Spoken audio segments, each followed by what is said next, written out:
Link. You've heard ads about teeth in a day, but did you know that you will be chewing on plastic, acrylic teeth? Here at the Dental Link, we can give you porcelain crown and bridge teeth utilizing mini dental implants that function much more like real teeth at about half the cost. Plus, mini dental implants are less invasive, less painful, and your recovery time is much shorter. Give us a call at 314-794-6464 or simply visit us today at thedentallink.com.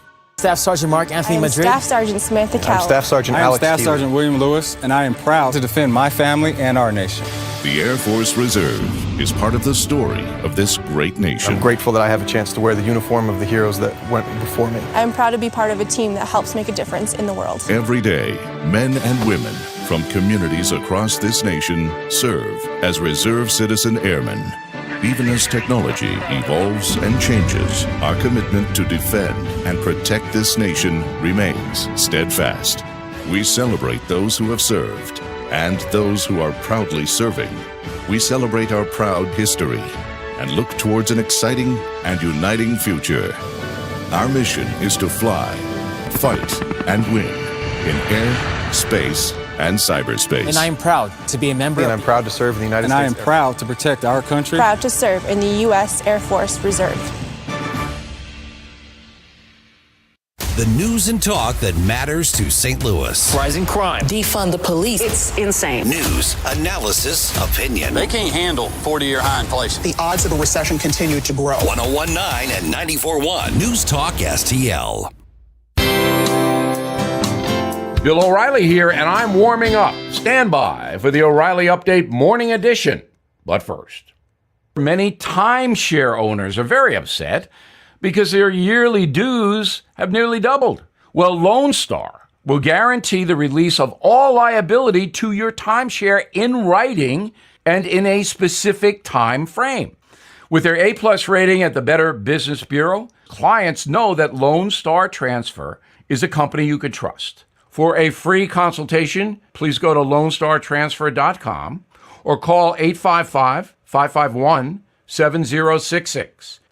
On this Thursday, Benjamin Franklin would be sad if he were around today.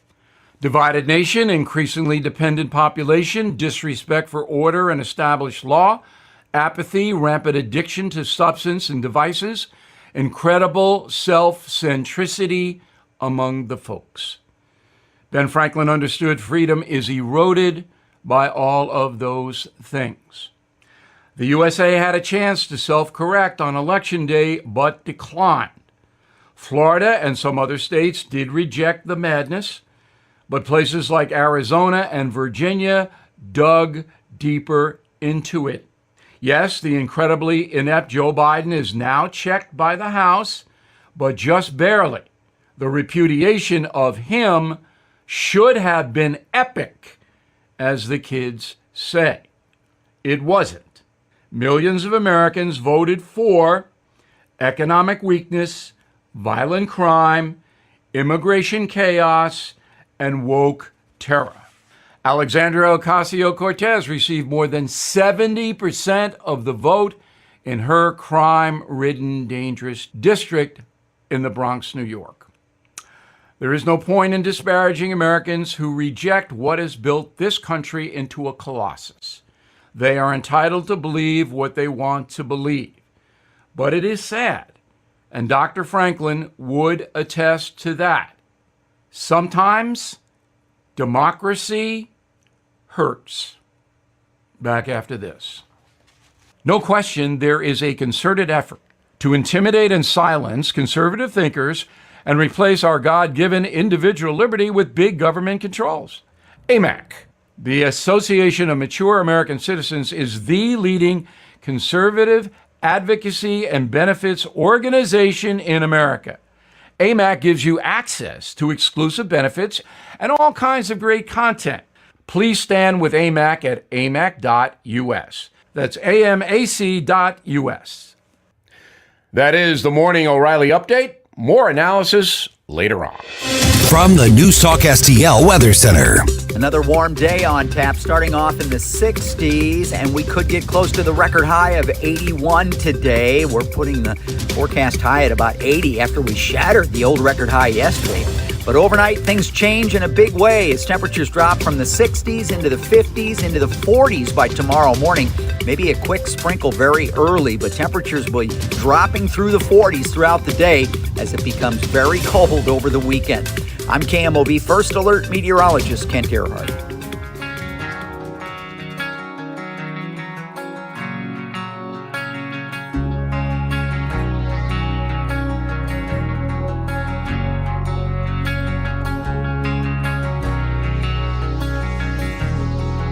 Watch us on our live stream using Rumble, Facebook, and Twitter.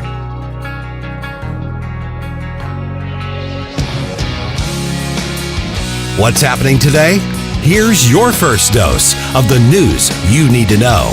This is Mike Ferguson in the morning on NewstalkSTL. I know. It's pretty tough for those of us who are conservative and libertarian and just generally like that constitutional government thing, you know.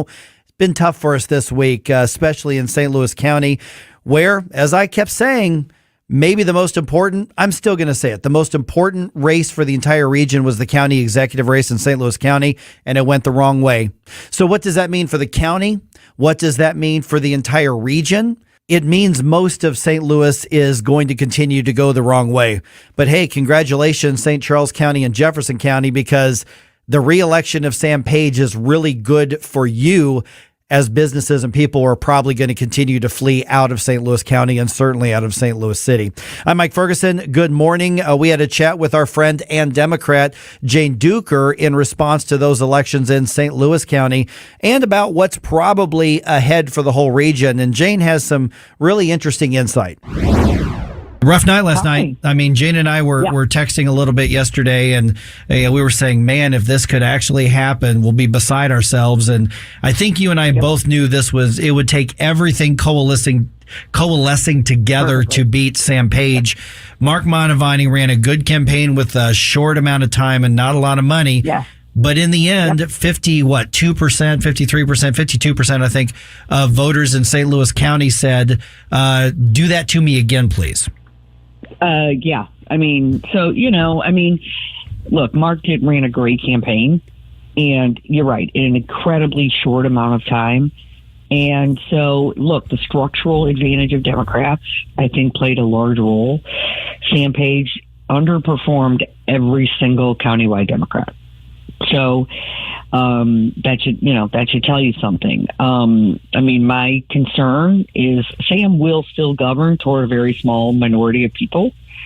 And so that's going to be extremely frustrating. And, I'm worried about our police department. I worry about, our economy in St. Louis County. I mean, St. Charles is probably doing herkies right now. Jesco is probably doing herkies right now. I'm proud of Mark. I'm proud of what he tried to accomplish, which was a bipartisan, centrist, kind of non-inflammatory, government. But the people voted for this. And so, some people say they maybe need to see what they voted for a little bit before they can change their minds. Good morning, Jane. Gabe Pfeiffer here. What should we be expecting from here on out of the county council and the balance of power and all of those dynamics going forward? Well, interestingly enough, voters in the 3rd District, Tim Fitch's seat, did not elect Sam Page's hand-picked candidate. Dennis Hancock won. And so you still have sort of a 4-person coalition that's going to hold Page accountable. So, I look for, them to keep holding him accountable, but it's not going to be an easy ride. He's not, frankly, an easy person to work with. So I don't expect it to these are not, Dennis Hancock is not an outwardly confrontational sort of personality wise, but I expect him to do what he will do to keep Page accountable. So it's it's not going to just be automatic smooth sailing, as Sam will seem to imply. Yeah. Dennis Hancock has a lot of executive experience himself. Jane, I don't have a way of proving this, but my gut just tells me there were an awful lot of people who can't stand Sam Page who voted for Sam Page anyway.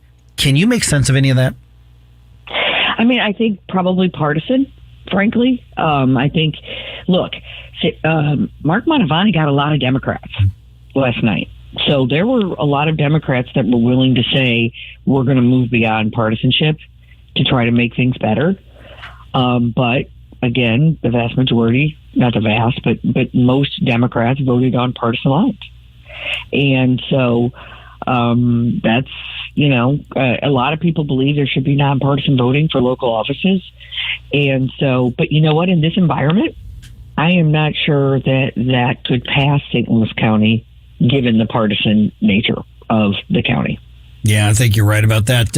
We're talking to Jane Duker. And Jane, my guess is just looking at somebody like Sam Page, tendencies clearly of narcissism and his authoritarianism, regardless of the fact that he got 52% of the vote, he is likely to take this as an endorsement of everything he has done. Mandate. Yeah, and yes. I think that you put it really well, too. If I am a leader or a business owner or an executive in St. Charles County or Jefferson County or Franklin County, you better believe I am partying, because Sam Page is going to be continuing to push residents and jobs and revenue out of St. Louis County into those areas. But I really think Sam Page is going to look at this as, hey, I'm going to double down because I did it and I won, and clearly I have free reign.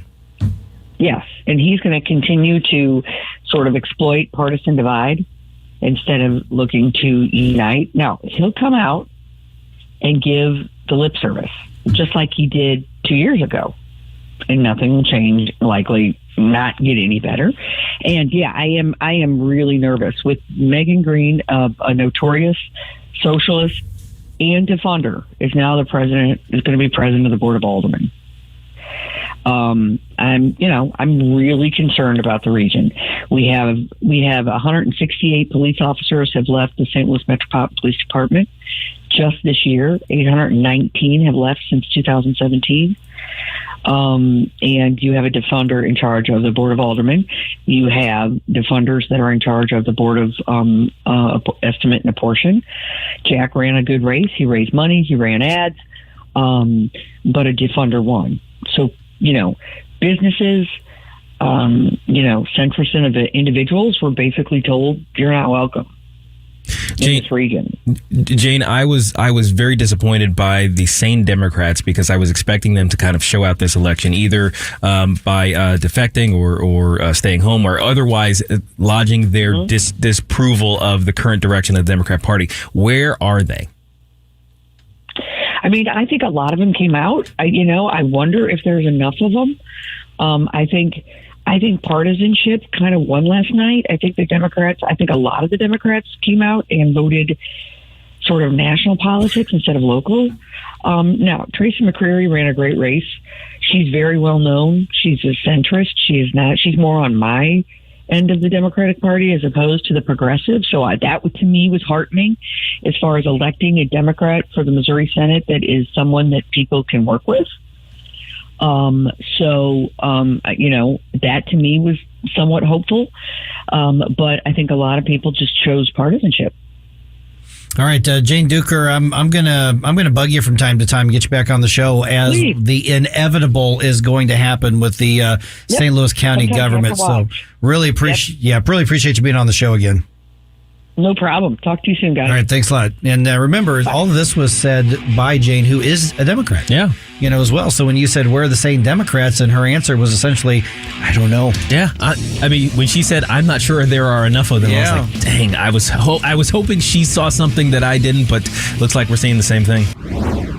Once again, I guess we just say congratulations to St. Charles County. I mean, Sam Page's reelection pretty much makes your businesses and your real estate a lot more valuable at this point. We talked a little bit yesterday on the program about people sort of voting with their feet, and conservatives are moving to some areas, liberals are moving to other areas, and we're seeing greater division and everything that goes with that. Well, is that happening in the St. Louis region? I mean, if you've got the means and you're conservative, why on earth would you want to live in St. Louis County? If you have a business, why would you want to come to St. Louis County? And 52% of the voters basically just said, we don't want you. You got young children getting ready to go to school, K through 12. Now for the next 4 years, you have to worry about somebody forcing them to do things you may not want, whether it comes to masks or stay home or go online or anything like that, even though the courts have said you can't do that. But that's what 52% of the voters said. So we've got a lot to talk about today. What's next? I mean, we're talking about the conservative movement. We talk about, yes, the Republican Party, but I'm talking about the actual conservatives, the free market conservatives, small L libertarians. Where do we go from here? We clearly failed to win a lot of hearts and minds with our votes. So what's next? That will be something, like I said, that we discuss. We've got the news roundup, though, starting in about 4 minutes right here on 101.9 and 94.1 News Talk STL.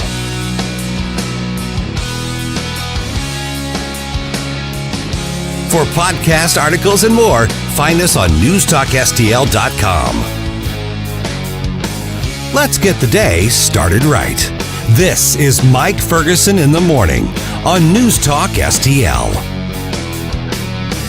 She will collect you with the carnal stare while you're suspended there. Tony Colombo here, reminding you to join us for the Bluff City Outdoors radio show and podcast, where we talk fishing, hunting, camping, and everything else involving the great outdoors. Brought to you by Bluff City Outdoors in Alton, the Bluff City Outdoors Show, Saturdays at 11 a.m. right here on News Talk STL. Mike Ferguson here. Retirement should be a time you can relax. No more stress from work. But there's one thing you can't forget about when retiring. That's your money. Do you have enough saved to fund your income for life and keep up with inflation? How will you claim your Social Security benefits? And what about long-term care? The ClearPath Wealth Management Group at Stifel is here to help answer all of these questions. You can hear their latest views on the markets and investing during On the Money, hosted by Stifel financial advisors Bob Stockdale and Eric Robert, every Saturday morning at 9 right here on News Talk STL. They can help you get organized, guide you through critical retirement decisions, and create an investment portfolio designed around your needs. To schedule your free retirement plan consultation, go to clearpathinvesting.com. That's clearpathinvesting.com, or call 636-695-2650, 636-695-2650. Stifel Nicholas and Company Incorporated, member SIPC and NYSE. Tim Jones and Chris Arps in the afternoon. Senator Jim Talent. We live in an age where saying common sense things is considered to be controversial or even revolutionary. Like, we need oil and gas. Yeah, I think we do. Or maybe we shouldn't shut down the schools. Maybe it's not a really great idea when troubled teenagers come in and just to rush to pump them full of drugs. Tim Jones and Chris Arps. Weekdays at 3:30 on News Talk STL. Colombo here for Agers Heating and Air Conditioning. We trust Agers with our home because their number one priority is doing right by the customer. Temperatures are changing outside, and as we transition from warmer temps to cooler ones, if you have any issues keeping your family comfortable, don't wait. Call the great team at Agers so they can address the issue before it gets worse. Because whether it's repairs or replacement, Agers is there with the clarity and attention to detail your home deserves. Contact Agers now at 636-242-6515 or through their website, callagers.com. Free speech is alive and well in America. Thanks for taking my call. Right here. You know what's going on? Have our great awakening. You see through the smoke screen. It's cool to be woke. News Talk STL. Until it's not. News, analysis, opinion.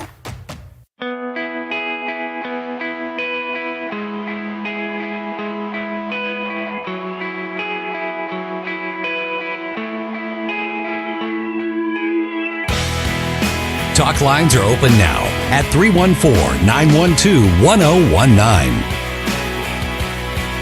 For podcast articles and more, find us on NewstalkSTL.com.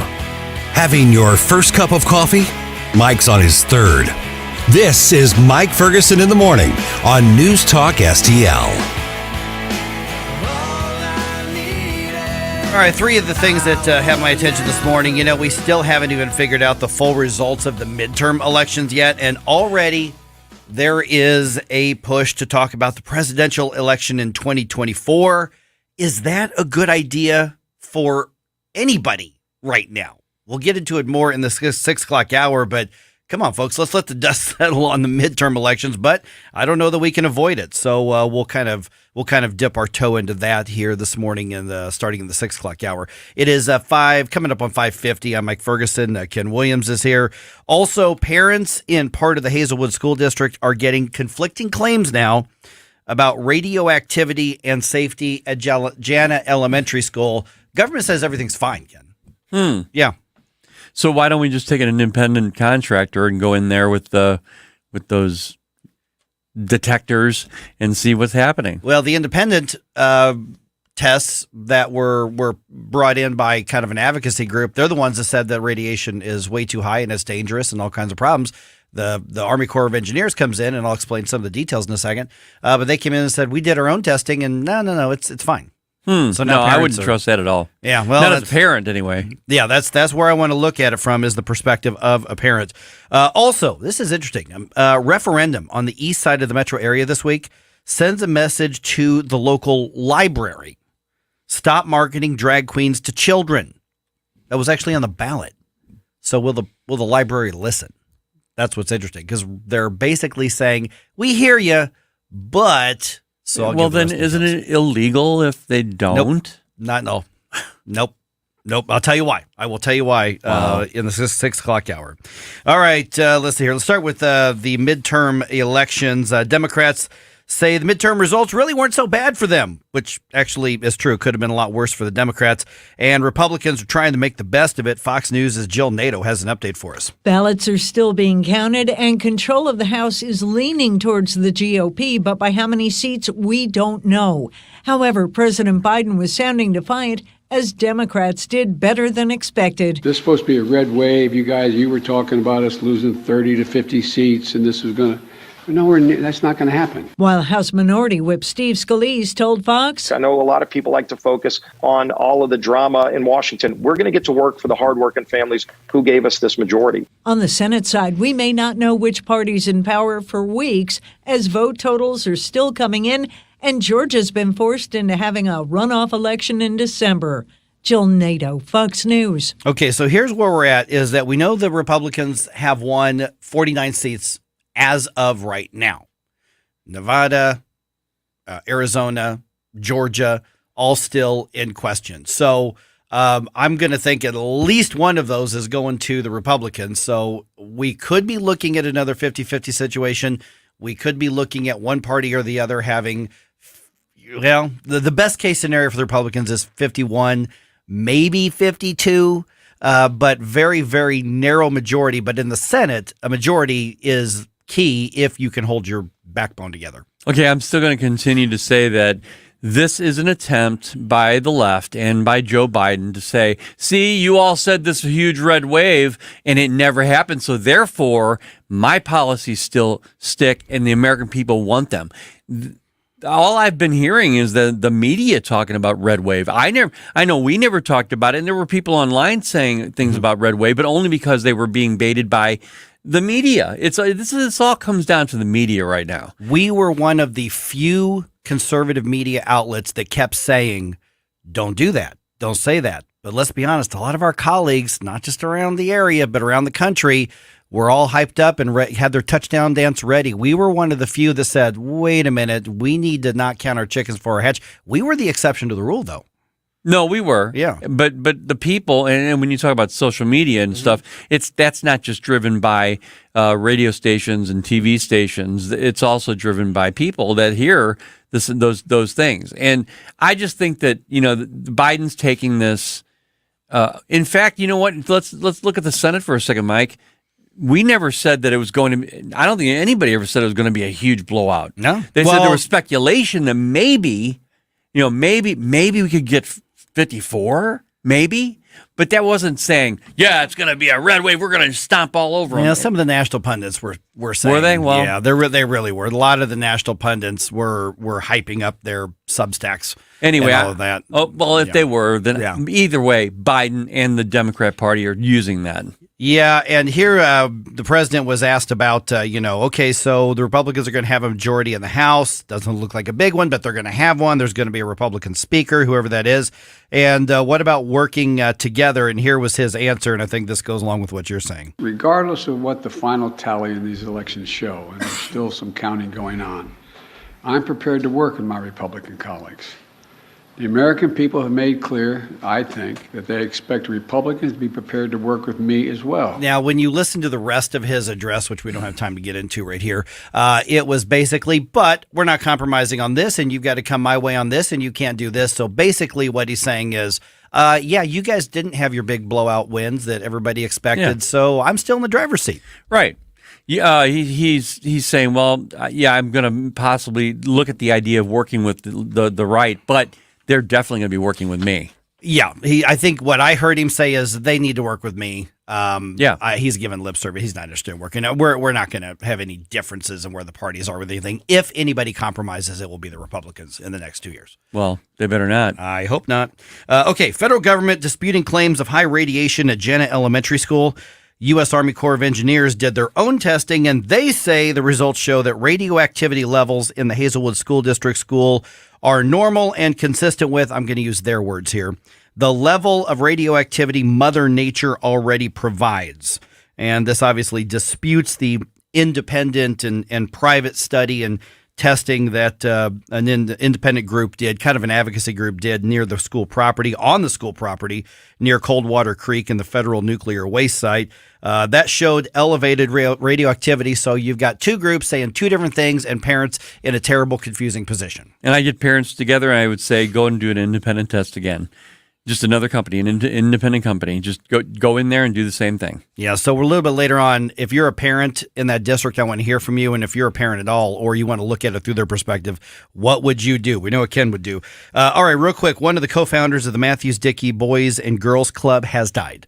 Martin Matthews was 97. He died yesterday. Club's still going on strong 60 years later. I used to play them, their teams in Little League. Yeah. Big successful program. Big successful program. Cardinals first baseman Paul Goldschmidt wins the National League Hank Aaron Award. That is for outstanding offensive production and performance. Goldschmidt led the National League in slugging and on-base percentage. He hit .317, 35 home runs, 115 RBIs. So, yes, He deserves that. Aaron Judge won the award in the American League. The Blues host the Sharks tonight. Plan for the worst, but hope for the best, I guess, is how we're going to look at that. They are trying to stop an 8-game losing streak. That game starts at, it's at Enterprise Center. I think that's a 7:05 puck drop, but I forgot to write that down, but that's probably where it is. I'm trying to remember what the record is of losses in a row. 8 in a row at this point. I mean, the record. Oh, the record. Oh, yeah, that I don't know. Yeah, and because we never thought we'd have to think about things like that. Yeah. So watch the game at a bar so you can drown your sorrows starting at the puck drop, I guess. I hate to put it that way. All right, just ahead here. As a noun, hiatus is an interruption in time, a pause, or a break. As a tequila, hiatus is naturally clean yet complex, ideal for sipping neat, but it also shines in a cocktail. Some companies cut corners, but we prefer to take our time as our blue agave plants take up to 8 years to fully ripen. We got your taste at Hiatus Tequila. Go on a hiatus from the everyday. You deserve it. Get 10% off your first order using coupon code HOLLY10 on shophiatustequila.com. 1949, the last time a Republican held the top post in St. Louis City. A gallon of milk was 84 cents, and streetcars ran down Grand Avenue. The city was booming. Unfortunately, St. Louis city streets are no longer the epicenter of family and business life. In the 80 years of Democrat control, our city has been on a steady decline. St. Louis City Republicans believe it is our duty to provide a different path forward. Learn more at stlouisrepublicans.com. Paid for by St. Louis City Republican Pat Curtis, Farber Treasurer. Are you looking for the cheapest prices on car insurance? Then call the Cheap Car Insurance Hotline right now. Hey, you're guaranteed to save money on your car insurance. Most car insurances can be canceled at any time. That means if you find a better deal, you can switch right away. We're not just one company. We offer most of the major brands of car insurance. We're like a discount supermarket for car insurance. And it doesn't matter if you have a good record or a bad driving record. Our agents are experts at finding you the right car insurance for your needs. Our average customer saves hundreds of dollars a year when they call us to switch. So why don't you make this 100% free call right now and see how much you can save on your car insurance. Paid for by AIS Insurance. 800-721-5741. 800-721-5741. 800-721-5741. That's 800-721-5741. KLGY HD3 Clayton, K270BW Bellefonte, KNBS Bowling Green. This is News Talk STL at 1019, 94.1, and always streaming at NewstalkSTL.com. News this hour from townhall.com. I'm Rich Thomason. The winds are howling, the surf pounding, and the rain coming down in sheets. Tropical storm Nicole churning across central Florida this morning. Nicole roared ashore as a Category 1 hurricane just south of Vero Beach, moving slowly now to the west and northwest. So in terms of storm surge right now for the area from North Palm Beach to Altamaha Sound, Georgia, we're calling for peak storm surge values of 3 to 5 feet. The National Hurricane Center's Brad Reinhardt, mandatory evacuation orders in place for several counties. President Biden says Democrats fared better than expected in the midterms. While the press and the pundits are predicting a giant red wave, it didn't happen. Not clear yet which party will control Congress, although the Republicans widely expected to hold a slim majority in the House, and that could give GOP Congressman Kevin McCarthy the Speaker's gavel. If Republicans pick up the remaining seats needed to break Democrats' one-party hold in Washington, McCarthy could rise to the position he has long wanted. Meanwhile, in the evenly divided Senate, the battle for control remains in flux in close races in Arizona and Nevada, and the Georgia race headed to a December 6th runoff. Republicans ran into stiff competition in their march across the country, dashing hopes for the sweeping gains they had promised. Instead, they inched toward what could be another Congress in which the two parties are separated by just a few seats. If Republicans prevail, such an outcome in the House would pose a great challenge for the GOP and particularly for McCarthy. Bernie Bennett, Washington. The government's latest snapshot of the economy due out this morning, not expected to show any relief from inflation in October. Economists estimate that inflation rose 8% from a year ago and a sharp 0.6% increase from September. On Wall Street this morning, stock futures positive. Dow futures are up 77 points. NASDAQ futures ahead 65. The S&P futures 15 points higher. More on these stories at townhall.com. My brother-in-law died suddenly, and now my sister and her kids have to sell their home. That's why I told my husband we could not put off getting life insurance any longer. An agent offered us a 10-year, $500,000 policy for nearly $50 a month. Then we called SelectQuote. SelectQuote found us identical coverage for only $19 a month, a savings of $369 a year. Whether you need a $500,000 policy or a $5 million policy, SelectQuote could save you more than 50% on term life insurance. For your free quote, call SelectQuote at 1-800-940-6161. That's 1-800-940-6161. Or go to SelectQuote.com. That's 1-800-940-6161. SelectQuote. We shop. You save. Full details on example policies at SelectQuote.com/commercials. From the Michaels Flooring Outlet Traffic Center. 1, 2, 1, 2. Yep, that works. From the NewstalkSTL Weather Center. Another warm day on tap, starting off in the 60s, and we could get close to the record high of 81 today. We're putting the forecast high at about 80 after we shattered the old record high yesterday. But overnight, things change in a big way as temperatures drop from the 60s into the 50s into the 40s by tomorrow morning. Maybe a quick sprinkle very early, but temperatures will be dropping through the 40s throughout the day as it becomes very cold over the weekend. I'm KMOV First Alert meteorologist Kent Harrow. This hour of News Talk STL brought to you by All Solutions Pest Control, 636-486-7888, or visit them at allsolutionspestcontrol.com. If a pest-free home is your goal, call All Solutions Pest Control. Michael's Flooring Outlet is a locally owned and operated family business for more than 28 years, featuring exclusive products, unbeatable prices, and expert installation. You can choose from a wide variety of flooring options, including carpet, hardwood, laminate, ceramic tile, luxury vinyl, natural stone, plus many other options. And you'll gain a peace of mind knowing that your flooring and carpet installation will be done right the first time when you hire the experts at Michael's. You can shop in-store at one of their 3 convenient locations or shop from home online. Check out everything Michael's Flooring has to offer at igotfloored.com. Are you the type of person who loves their community and wants it to be the best it can be? Now it's easier than ever to do your part. Go to recyclemo.com to see just how easy it is to recycle the right way. Or if you already recycle and want to be as efficient as possible, recyclemo.com can tell you what should and should not be recycled in your area. Become part of the clean recycling movement today. It's the right thing to do. Sponsored by the Missouri Department of Natural Resources. Subscribe and watch your favorite News Talk STL shows. Mike Ferguson in the morning, The Vic Porcelli Show, Columbo and Katie, Jones and Arps. Webcam streaming on Facebook, Twitter, Rumble. Subscribe and watch News Talk STL. Mike Ferguson. I have come here to chew bubblegum and kick ass. And I'm all out of bubblegum. Gabe Pfeiffer. We have a hope. Get up, can't you hear the alarm? Get up. What do you call a genius in President Biden's Homeland Security Department? A visitor. Mike Ferguson in the morning on News Talk STL. Get up, can't you hear the alarm? Get up.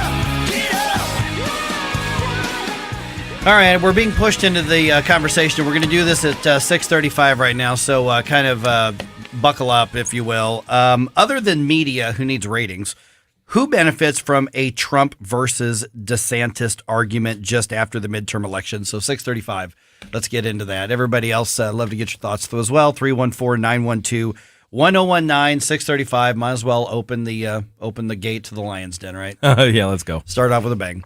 6:06 right now. I'm Mike Ferguson. It's Gabe Pfeiffer over there, and it's Ken over there. But if you're not watching us on streaming, you have no idea where there is. I'm just saying, trust me. They're there. You're there. Hi. We're right here. Look on stream. There you are. There you are. Hey, yeah.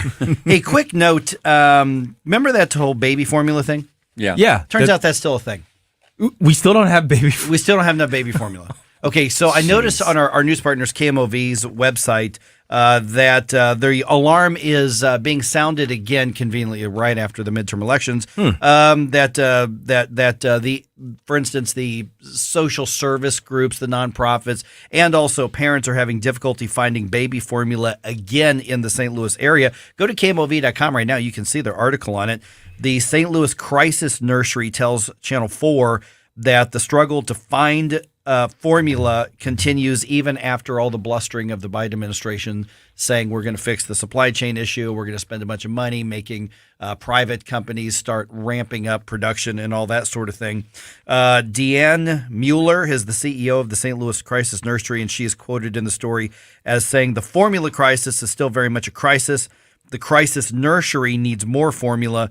Our families need more formula. I just talked to our staff out in Wentzville, and they said that they are struggling, and we were just in East St. Louis today, meaning yesterday, and they said they are struggling as well. And so whether it's Enfamil or Similac or any of those, they're saying that the supply chain issues, the, I guess, lack of production, and people hoarding, which I've been a parent of little babies.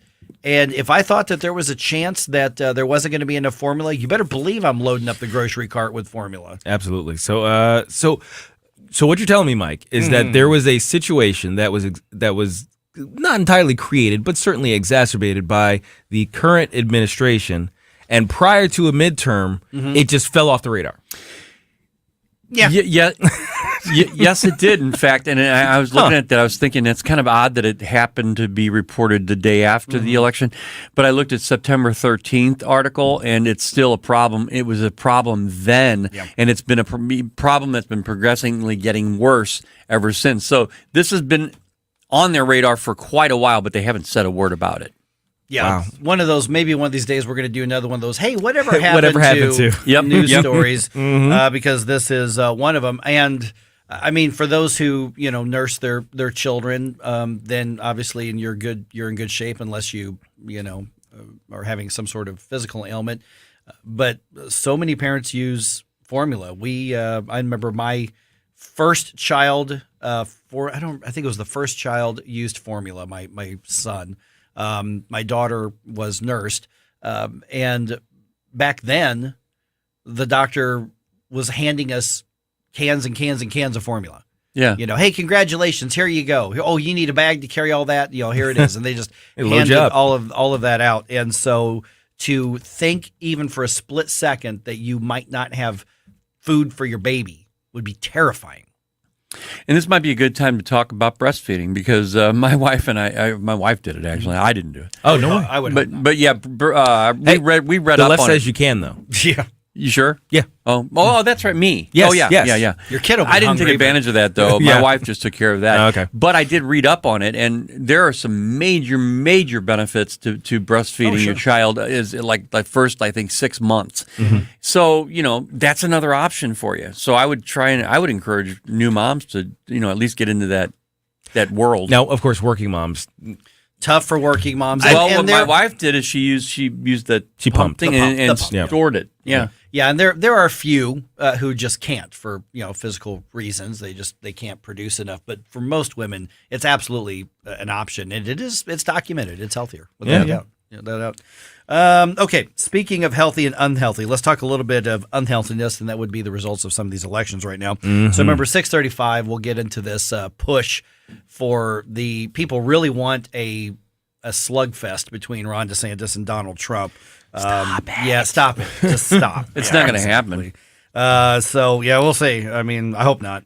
But it's now 2 days after the election day, of course, and the balance of power in Congress still unclear. Fox News' Ashley Strohmeyer has an update on some of the numbers. Republicans are inching closer to securing 218 seats and then flipping the lower chamber. Right now, the GOP total tallying 207, Democrats 184. As it stands in the Senate, the GOP has 49 seats, 51 are needed for the majority. This as key races in Nevada and Arizona are still just too close to call. In Nevada's Senate race, Republican Adam Laxalt is still leading over Democrat Catherine Cortez Masto. Now in Arizona, Republican Blake Masters is still trailing behind Democrat Mark Kelly by 5%. Okay, so if you end up with a 50-49, I mean, let's say those two trends continue, which I don't know. Nevada goes to the Republicans, Arizona goes to the Democrats. You've got 50 Republican seats, 49 for the Democrats. All eyes are once again on Georgia at that point. And I think that actually probably hurts the Republicans' chance of winning in Georgia. Because at that point, you've got the whole, you're now deciding the balance of power in the entire state. Now, Georgia went big for their governor, but that's because the Democrats' candidate was lousy. Just horrible. If she were being voted on in California, she would have won with 70% of the vote. But in Georgia, not a chance. But the fact that you've got Raphael Warnock just slightly ahead of Herschel Walker, neither one of them being a 50% vote getter, frankly, because neither one of them are a great candidate. But this all comes down to Georgians know that they will be voting on who controls the United States Senate. Well, and so do the parties. So then you're going to end up with, especially in that runoff period, that's when the both sides of the campaigns can start flooding Georgia specifically, because they got no other races to think about at this point. So it's all hands on deck for that. So that's going to turn into quite the slugfest, and I imagine the deep pockets are going to be engaged at that point. Oh yeah, you're talking tens, if not hundreds of millions of dollars for a runoff election. Yeah, I wouldn't want to live in that state during this time. That's just, or at least I wouldn't want to turn the TV on. Yeah, between that and the mosquitoes, yeah, those things are big in Georgia. Not as big as they are in Florida, but they are big in Georgia. Florida, they'll carry you off. But I mean, that right there, because the whole race takes on a whole other dynamic. It's not just who do I like better. Yeah, it's wait a minute, we've got one party already runs the House, one party already has the White House. This is a whole different dynamic. And the fact of the matter is that the mood of the voters across the country is not what we thought it was going to be this time around. So I don't know how well this bodes for the Republicans, although the one thing we can predict is that everything's unpredictable. Well, one would hope, though, that the drubbing, not exactly drubbing, but the non-wave that we got during the election might spur some Republican voters who may have stayed home the first time around to actually get their butts in gear. And this is a different time. I mean, we've talked about this before. This is not like it's been in the past. We use numbers from the past like saying, well, traditionally, this is the time when all these votes are going to go this way. Well, you know what? We're in a different time right now. You've got a party, the Democrats, who are trying to take over the nation. And I believe that. I believe they're trying to completely transform this into a second-tier globalist country. And that's what we're fighting for right now. And that has nothing to do with what's happened in the past. It's a whole new dynamic. And voters seem to be amenable to that.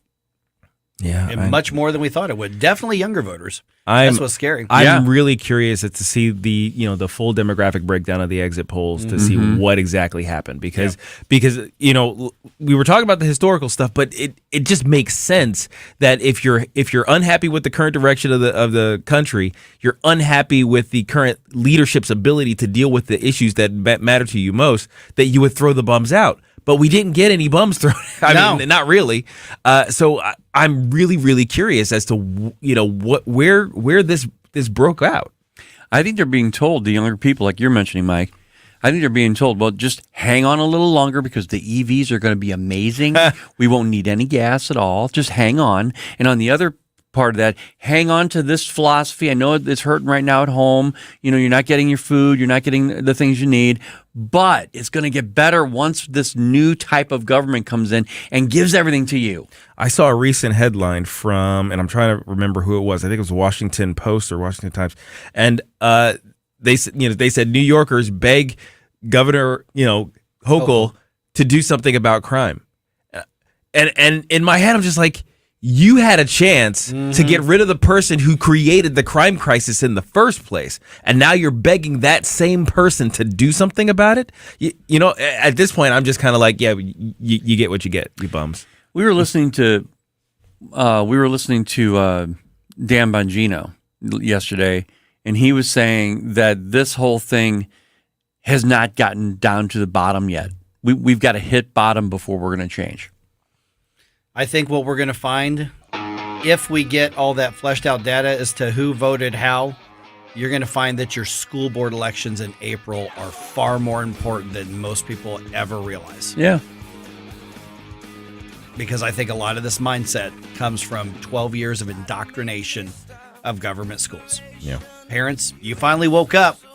Too late for this election cycle. We got a lot of dumb young voters out there.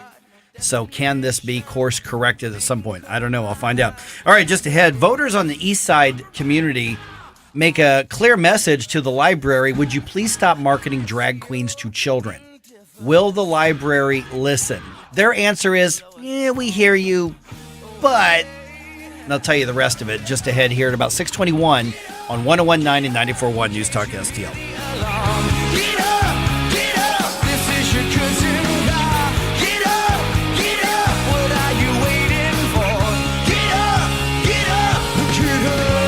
Get up, St. Louis. It's Mike Ferguson in the morning. Made in St. Louis for St. Louis. It's News Talk STL. You want to give me more information From the Michaels Flooring Outlet Traffic Center. Relatively quiet so far with two exceptions. We have that heavy traffic again this morning.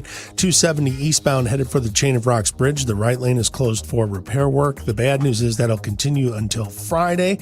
And if you're in Lincoln, the Lincoln-Warren County area, we've got a crash southbound 61 north of Route W. So you'll have a slowdown there. This report sponsored by Blindster.com. I'm Joe Sonderman from the News Talk STL Traffic Center. Hi, I'm Kyle, and my company is Blindster.com. I started Blindster in 2010 to provide custom blinds, shades, and shutters at affordable prices. Our blinds are easy to install and shipping is free. Don't hire an expensive professional. Do it yourself and save big at Blindster.com. News Talk STL is proud to have Doug Voss of Safe Money Radio as part of our lineup each week. Doug has been a staple on St. Louis radio for many years as one of the leading financial experts in the area. You can hear Doug and Safe Money Radio 3 times every weekend on News Talk STL. But in case you miss anything, you can check it all out at DougVossSafeMoneyRadio.com. What else do our listeners need to know, Doug? Simply put, I focus on helping pre-retirees and retirees build, preserve, and protect retirement assets, and I've been helping my clients solve their insurance and financial needs for the past 33 years. I also strive to educate my clients on how to prepare for retirement, minimize the impact of market volatility on their assets, and deal with the challenges of increased longevity. Call me today at 844-676-SAFE. That's 844-676-7233. Doug Voss is a registered representative. Securities offered through DHL Securities LLLP, member FINRA and SIPC. The Vic Porcelli Show. I am a election denier because I don't think that 2020 was a free and fair election. And I get crap for that. But Stacey Abrams, the question was worded just like that. Was 2018 a free and fair election? She said no. Right. Why does she get to say it, but we don't get to say it? Because you're not a Democrat. I don't want to be one of those. No, I don't either, Vic. Vic Porcelli, weekday mornings at 9 on News Talk STL. From home improvement to replacement, do-it-yourself electrical projects can be shocking. That's where Grasser Electric can help. They've been lighting up St. Louis for years. From ceiling fans and dimmer switches to repair or replacing your electric. No job is too big or too small for your home or business. Grasser Electric will even install emergency backup generators. So call Grasser Electric today before the sparks start to fly. 636-441-5200 or go to grasserelectric.com. Now, the Onder Prescription with Dr. Bob Onder. I'm Dr. Bob Onder. One of my biggest frustrations is watching timid Republicans cower whenever they fear the far left will criticize them or call them names. I saw this big time last year when a coalition of liberal Senate Republicans joined Democrats to defeat my bill to end COVID lockdowns and mandates. Giving in to the far left is not good policy, but is it good politics? Well, Tuesday, the biggest Republican winners nationwide were governors who pushed back the hardest against the woke left. Florida's Ron DeSantis took on the COVID tyrants, the teachers' unions, and the groomers who would indoctrinate our kids in race and gender ideology. He not only won Florida by 20 points, but he carried Miami-Dade and the Hispanic vote. And Governor Brian Kemp was the first to tell Fauci to take a hike and reopen Georgia. Remember, Republicans, do the right thing and the voters will reward you. I'm Dr. Bob, and that's my prescription. Find more Dr. Bob Onder at bobondermo.com. St. Louis's place to talk. The American people have further lost faith in our governmental institutions. People can decide what they want and how they want to live. News Talk STL. News, analysis, opinion. This hour of Mike Ferguson in the Morning is brought to you by Stifel. Request a portfolio review from your Stifel financial advisor at stifel.com. That's STIFEL.com. News, analysis, opinion. Talk lines are open now at 314-912-1019. Get up, St. Louis. It's Mike Ferguson in the Morning. This is News Talk STL at 1019, 94.1, 99.1 HD3 and NewstalkSTL.com. There is a lot of people who seem to be pushing for talk about the 2024 presidential election already. And some people really want to see a slugfest between Ron DeSantis and Donald Trump. Is that a smart idea for us to even be talking about that? 6:35. Let's talk about talking about it and whether we should or not. 6:22 right now. Mike Ferguson, got Gabe Pfeiffer here, got Ken Williams here. This is interesting. Madison County on the east side. They put over there, and I didn't realize this. You can put what they're calling advisory questions on the ballot. So there are propositions that you vote, shall we raise taxes to do this? Shall we, whatever. And then they've got advisory questions in Madison County. Maybe that's an Illinois law that allows you to do that. I've never seen that in Missouri. Basically, it's a non-binding thing. This is a take the pulse of the community question. So it's a government-run poll. Yeah, but you'd have to petition to get it on the ballot, or I think like the city council or something. Could what is the value of those? Yeah. Well, that's a good question. I mean, is it? It sounds to me like they could take that. Well, here's what everybody thinks. Yeah, type of thing. Yeah, and maybe it isn't what everybody thinks. They're just putting that there. It just I don't see a huge value in that. Is there a difference between doing that and actually a petition for a law? Yes, voting on something. Okay, so what's the different levels? The ordinance and law would be binding. That would be the voters creating a law. In terms of the effort necessary to get either on the ballot. I don't know. Yeah, because the thing is, if you're going to go through all that effort to get something on the ballot, why not make it something that's actually binding? Right. Yeah. I mean, here I'm looking at some of the advisory questions here. There's one about voters voting for circuit judges. There's another one that, here's an interesting one. Shall the board of Madison County correspond with the boards of other counties of Illinois outside of Cook County about the possibility of separating from Cook County to form a new state and to seek admission to the union as such, subject to the approval of the people? So basically, there was a advisory question to Madison County as to should we start talking about seceding from Illinois or basically kicking Chicago out. I'm kind of liking the idea. Yeah. Well, the problem is you can't do it. The Constitution says you can't make a state from another state. Right. Now, if they had petitioned to join an existing state, there is no constitutional prohibition against that. So if they wanted to become part of let's say Missouri or like who's Indiana. the other? Indiana's on the other side, right? They could do that, I think, legally. I don't know what the result. I got to look up those results. How'd that go? But here's one in Glen Carbon in particular. Glen Carbon Centennial Library District advisory question. Shall tax-supported libraries and schools promote drag queen events to minors? Yes, no. And the result was overwhelmingly no. Because of course not, because there's a lot of decent people in Madison County. Well, it just sounds to me like a proposition like that you would vote on. It should be a proposition. It should be a binding proposition. Right. Because right now it's basically a non-binding proposition. Here, I'm going to ask you a question about a question coming up. A question about a question. Yeah, and almost 2/3 of voters said, no, you should not be promoting drag queens to minors with public property. It's a third too low, but okay. Exactly. I don't know what's wrong with the third. So here's the thing is I'm looking at the article here on this, and the director of the library, last name is Jerish. What's the first name there? Christine Jerish says, well, we're listening. We hear this, but nobody shows up to library events until we have the drag queens, and then they get 5 to 6 times as many people who probably come from all over the area. And so they say, we'll have an adult program or a kids program. And she says, we're thrilled if 10 people show up, but you put a drag queen story hour up there and 50 or 60 people show up. She's saying, so I hear you, but the market's telling me something different is essentially what she's saying. Now, she has not said whether or not she's going to continue to allow them or not.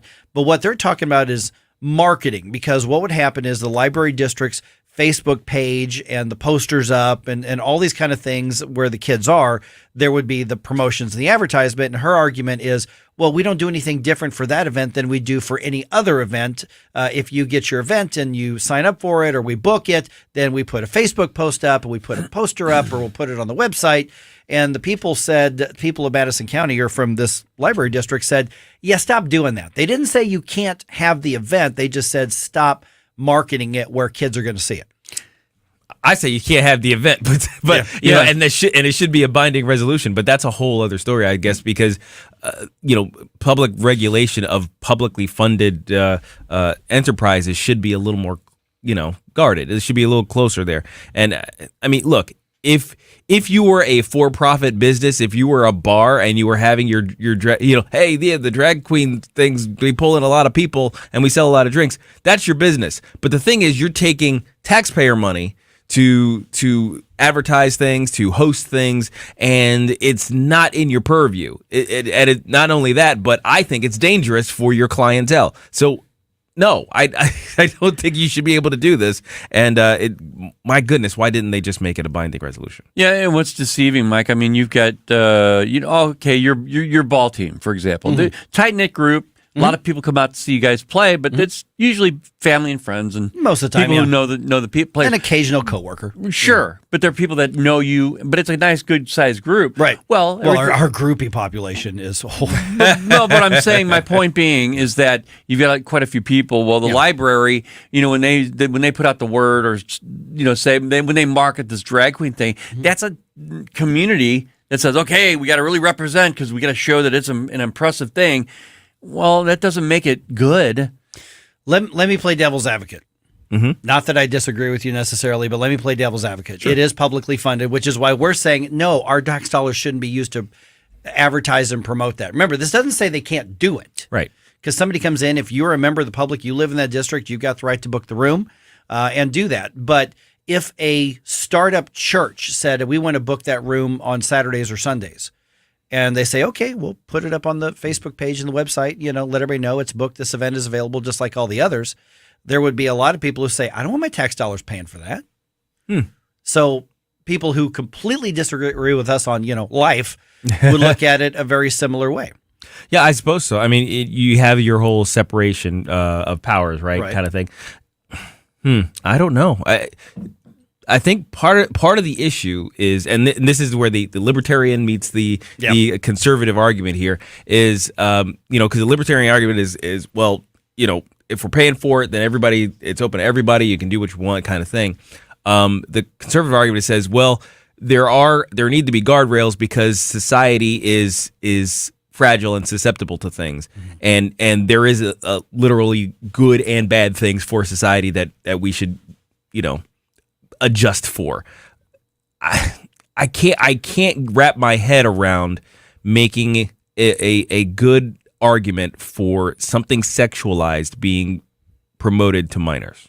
No, I mean at the sacrifice of not being able to have church meetings at the place, I'd say, well, let's not have either then. Yeah. I mean, that's the thing. If that's the price, if the price for getting sexualized material away from minors is, well, we can't have church in that building, fine. Okay.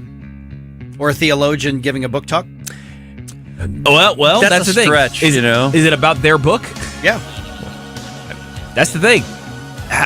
I don't know. But the drag queens say, have the book. The hips on the drag queen go swish, swish, swish. Yeah, that's a good point. Yeah. Oh my gosh. So many things going through my mind right now, but we have to go to a break. I think it's what the community, I think it's what the local community will bear. They should react to that. It's not binding, but they should react to that. I actually kind of like that advisory question thing if it doesn't get too stupid. Yeah. Which, give it time and it'll get stupid. All right, just ahead here, there's already a push to talk about Trump versus DeSantis. Is there really any reason we need to be talking about 2024 right now? We probably don't have a choice just because Donald Trump says he's going to announce next week. So we don't, it's there. Is it a good idea? We'll talk about that around 6:35 here at 101.9 and 94.1 News Talk STL. Watch us on our live stream using Rumble, Facebook, and Twitter. Get up, St. Louis. It's Mike Ferguson in the morning on News Talk STL. If you find yourself feeling out of place in the world, it's comforting to know conservative values haven't been abandoned everywhere. But I'm not going to turn my dial off to you guys. I really like this channel. This is News Talk STL. Welcome home. From the News Talk STL newsroom, I'm Joey Vasevich. The board that oversees the Dome at America's Center voted Wednesday to recommend keeping the RAM settlement money, more than $500 million, in a fund rather than spending it all. That fund would generate earnings to pay for projects and services benefiting St. Louis and St. Louis County for years to come. The Olivet City Council has approved restrictions on facilities growing or processing marijuana following a months-long effort by residents to block pot farm odors. The council voted unanimously Tuesday to adopt a 750-foot residential buffer between homes and pot farms processing or testing facilities. A 45-year-old woman who worked as a business manager for St. Teresa's and St. Luke's schools in Belleville pleaded guilty Wednesday to bank fraud in federal court. She admitted to writing checks from the school's accounts to herself and making excess salary payments to herself. Charges were dropped against a former Lindbergh High School teacher accused of statutory sodomy by a student. Prosecuting attorney Wesley Bell's office said further investigation turned up evidence that did not support the allegations. And in sports, Paul Goldschmidt won a Hank Aaron Award for the National League yesterday, which rewards the most outstanding offensive performer. Goldschmidt is also a finalist for the Most Valuable Player honor that will be presented next week by the Baseball Writers Association of America. For in-depth coverage of these stories and more, go to NewstalkSTL.com. From the Michaels Flooring Outlet Traffic Center. We've got a crash blocking on Cave Springs over I-70, so watch it if you're exiting the interstate there.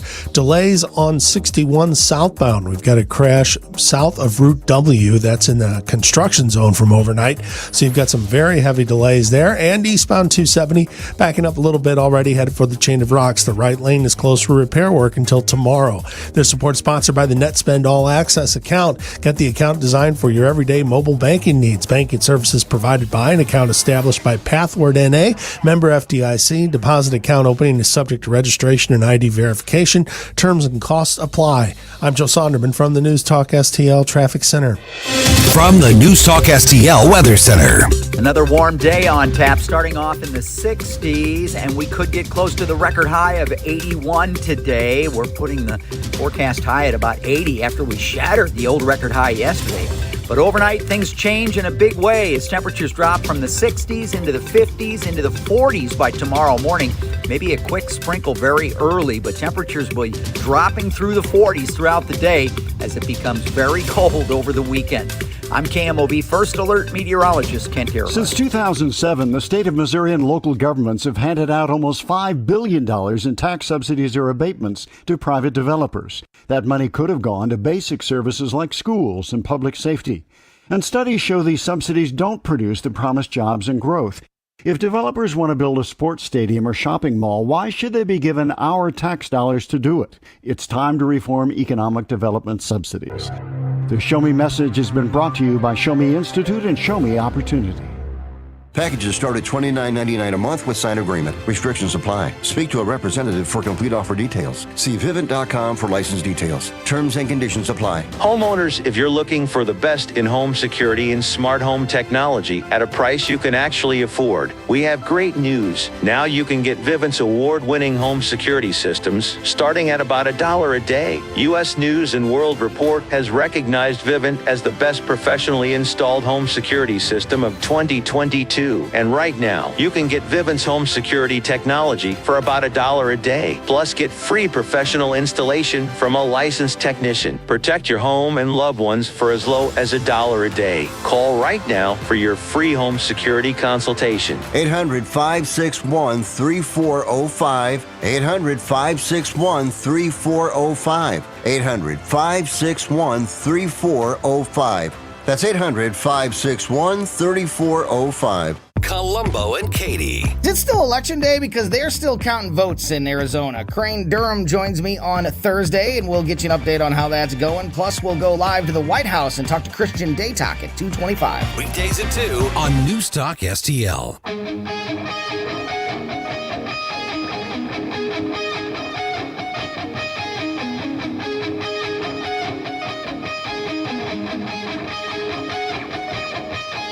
Watch us on our live stream using Rumble, Facebook, and Twitter. Talk lines are open now at 314-912-1019. Get up. It's Mike Ferguson in the morning. Made in St. Louis for St. Louis.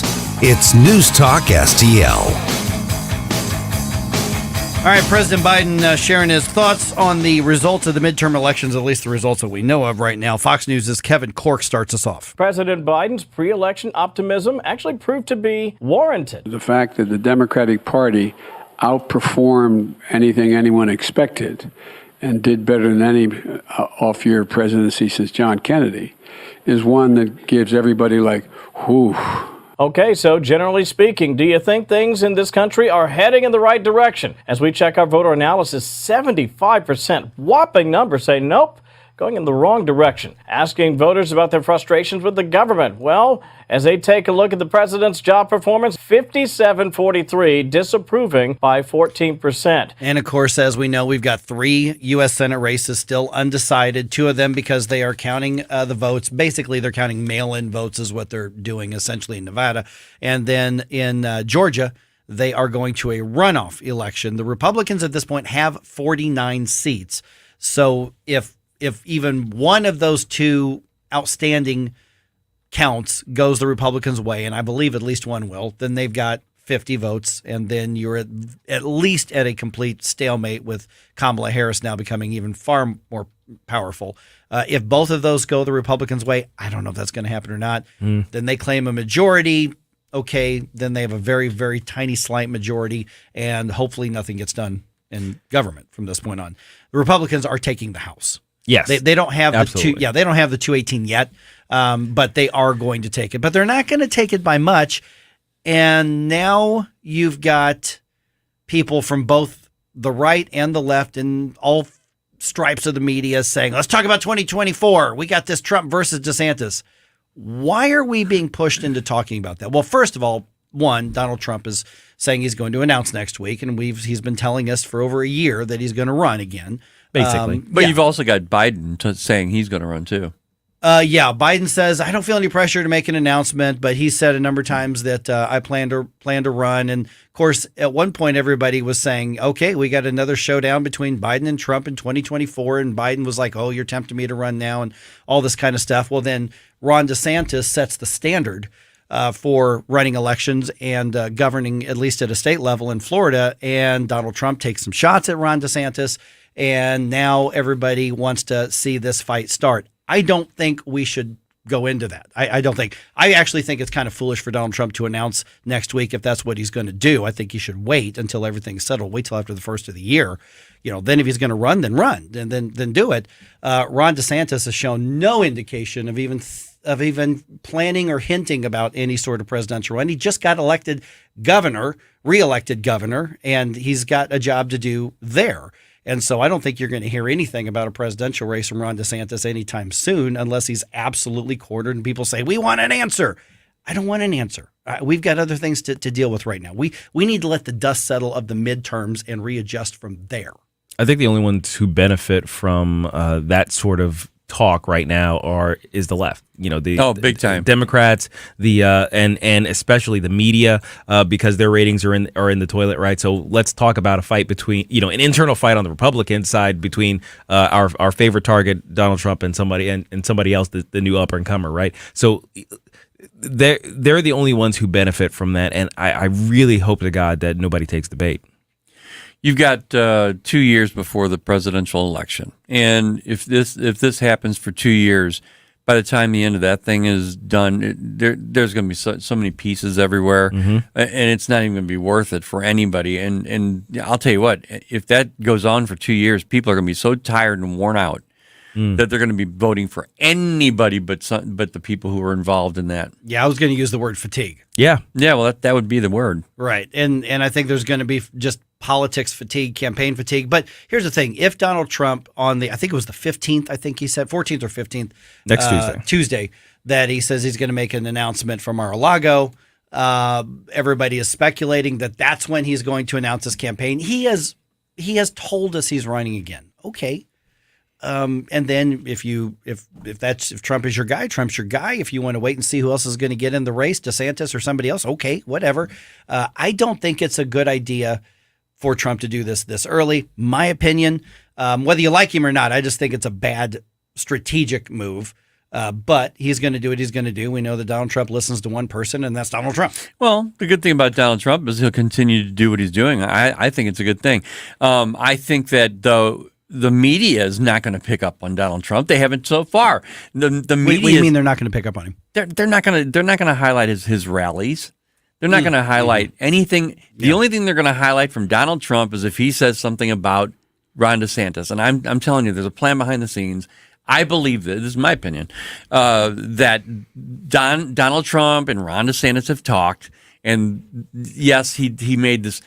That wasn't even a bad name that he called him, Ron DeSanctimonious. I think that was just a silly shot. It was petty. It was petty, but I think there's more to it than that, Mike. I don't think it's just simply Donald Trump being petty. I think he's smarter than that. I really do. But he made a threat this week too. He said, "Boy, if Ron DeSantis runs, I'm going to expose information about him." And I'm thinking, shut up. I mean, that's fine. This is turning people off is just absolutely unnecessary, unforced errors. And that's your opinion. Yeah. No, I don't want Donald Trump to keep doing what he's doing. I mean, I'm like, just if you're going to plan, stay in the background for a little while.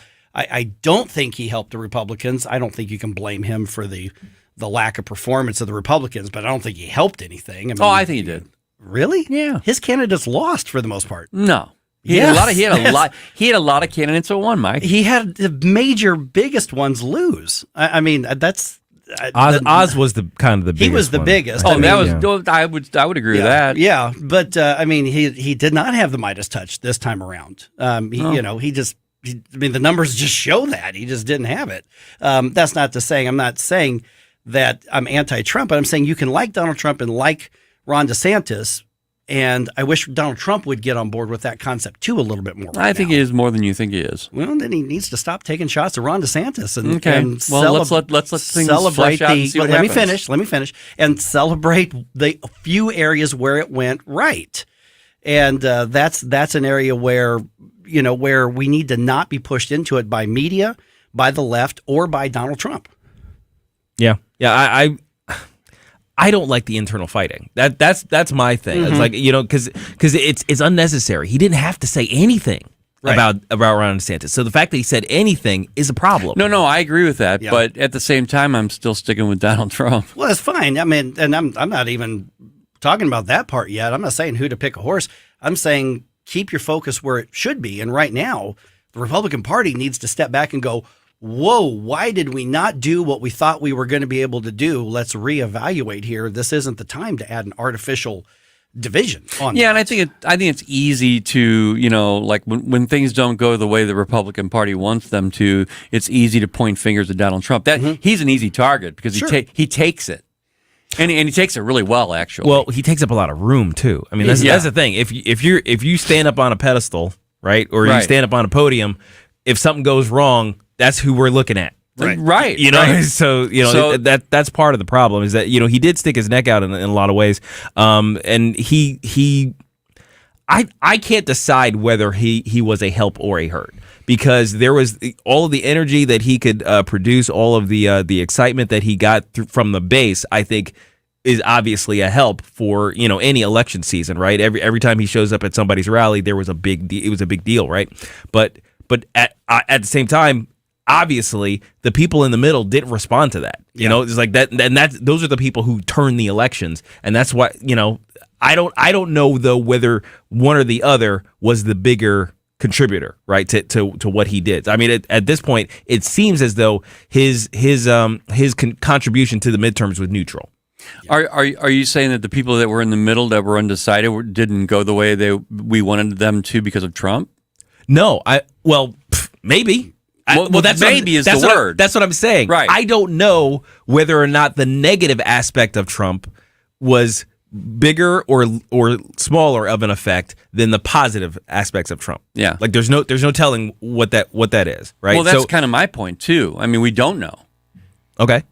Yeah, I mean, I still, and I said this both off air on the air. I was like, I just wish he'd just stay back until after the elections. You don't want to make the elections about Donald Trump. You want to make it about the lousy job that the Biden administration and Congress did.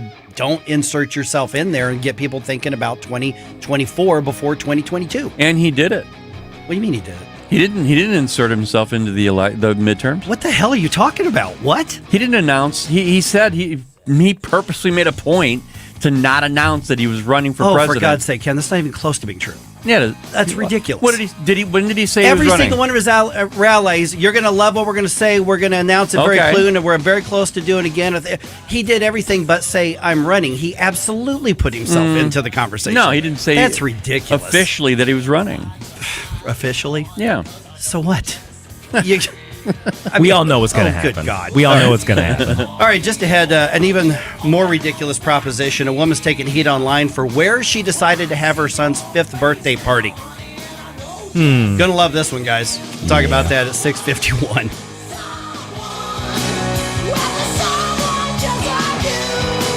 For podcast articles and more, find us on NewstalkSTL.com. Get up. It's Mike Ferguson in the morning on Newstalk STL. From the Michaels Flooring Outlet Traffic Center.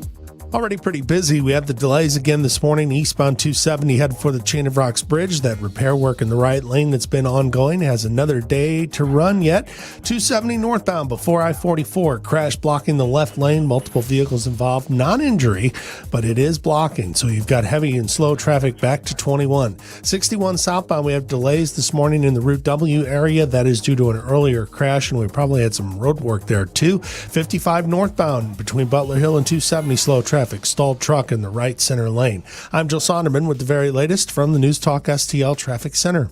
Finding the right Medicare plan was no easy feat until I found Walgreens Find RX coverage. Compare plans online, over the phone, or in person, and find plans with low-cost copays. When you need to talk Medicare, Walgreens is here. Start shopping today at walgreens.com/Medicare. Hey, it's Katie, reminding you to subscribe to our show podcast so you never miss anything that happens here at Newstalk STL. Get our podcasts every day on the show pages at NewstalkSTL.com, or just subscribe to your favorite shows on Spotify, Apple, Google, Amazon, or anywhere else you get your podcasts.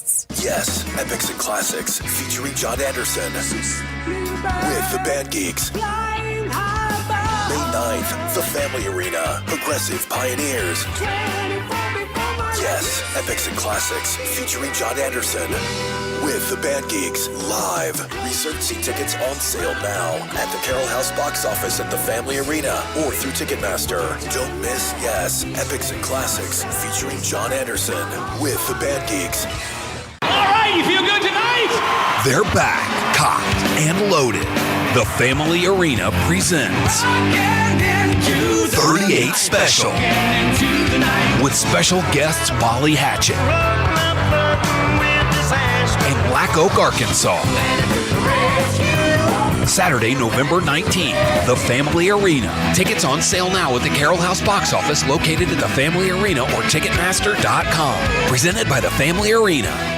I'll second guest dinners with friends because they can be interrupted by diarrhea, gas, bloating, stomach pain, or oily stools. It turns out I have EPI, or exocrine pancreatic insufficiency, which means I'm missing the enzymes needed to digest food. My doctor prescribed Creon, pancrelipase, an oral prescription medication that replaces pancreatic digestive enzymes. Creon treats EPI due to cystic fibrosis, chronic pancreatitis, pancreatectomy, or other conditions. Creon may increase your chance of fibrosing colonopathy, a rare bowel disorder. Tell your doctor if you have a history of intestinal blockage or scarring or thickening of your bowel wall, if you're allergic to pork, or if you have gout, kidney problems, or worsening of painful swollen joints. Call your doctor if you have any unusual or severe gastrointestinal symptoms or allergic reactions. Take Creon as directed by your doctor and always with food. Do not chew capsules as this may cause mouth irritation. Other side effects may include blood sugar changes, gas, dizziness, sore throat, and cough. These are not all the side effects of Creon. Creon is the #1 prescribed EPI treatment. Ask your doctor about Creon for EPI and visit creoninfo.com or call 800-633-9110 to learn more. That's CREONinfo.com.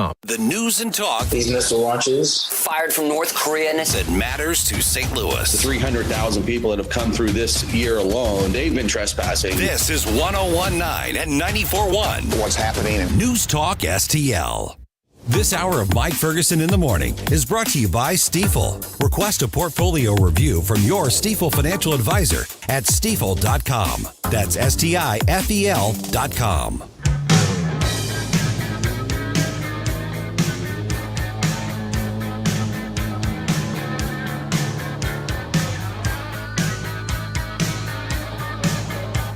Talk lines are open now at 314-912-1019.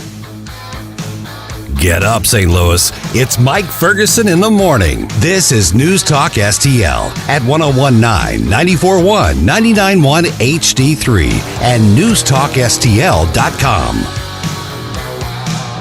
All right, 7:05. An interesting Twitter thread that my wife found and sent to me, and I read it last night. There's one of these writers out there who says, I know why Republicans keep losing, because they're really bad at politics. Here's what the Democrats get right, and here's why they win, and Republicans won't do this. This is why they lose. So I'm actually going to give you that thread, and let's talk about whether we think they're right or wrong. I think some parts of it absolutely are right, but do we want to become what it takes to win in this person's eyes? And I don't accept all of his premises, but I'm curious what people think about that. We'll talk about that at 6:05. It's 6:52 right now.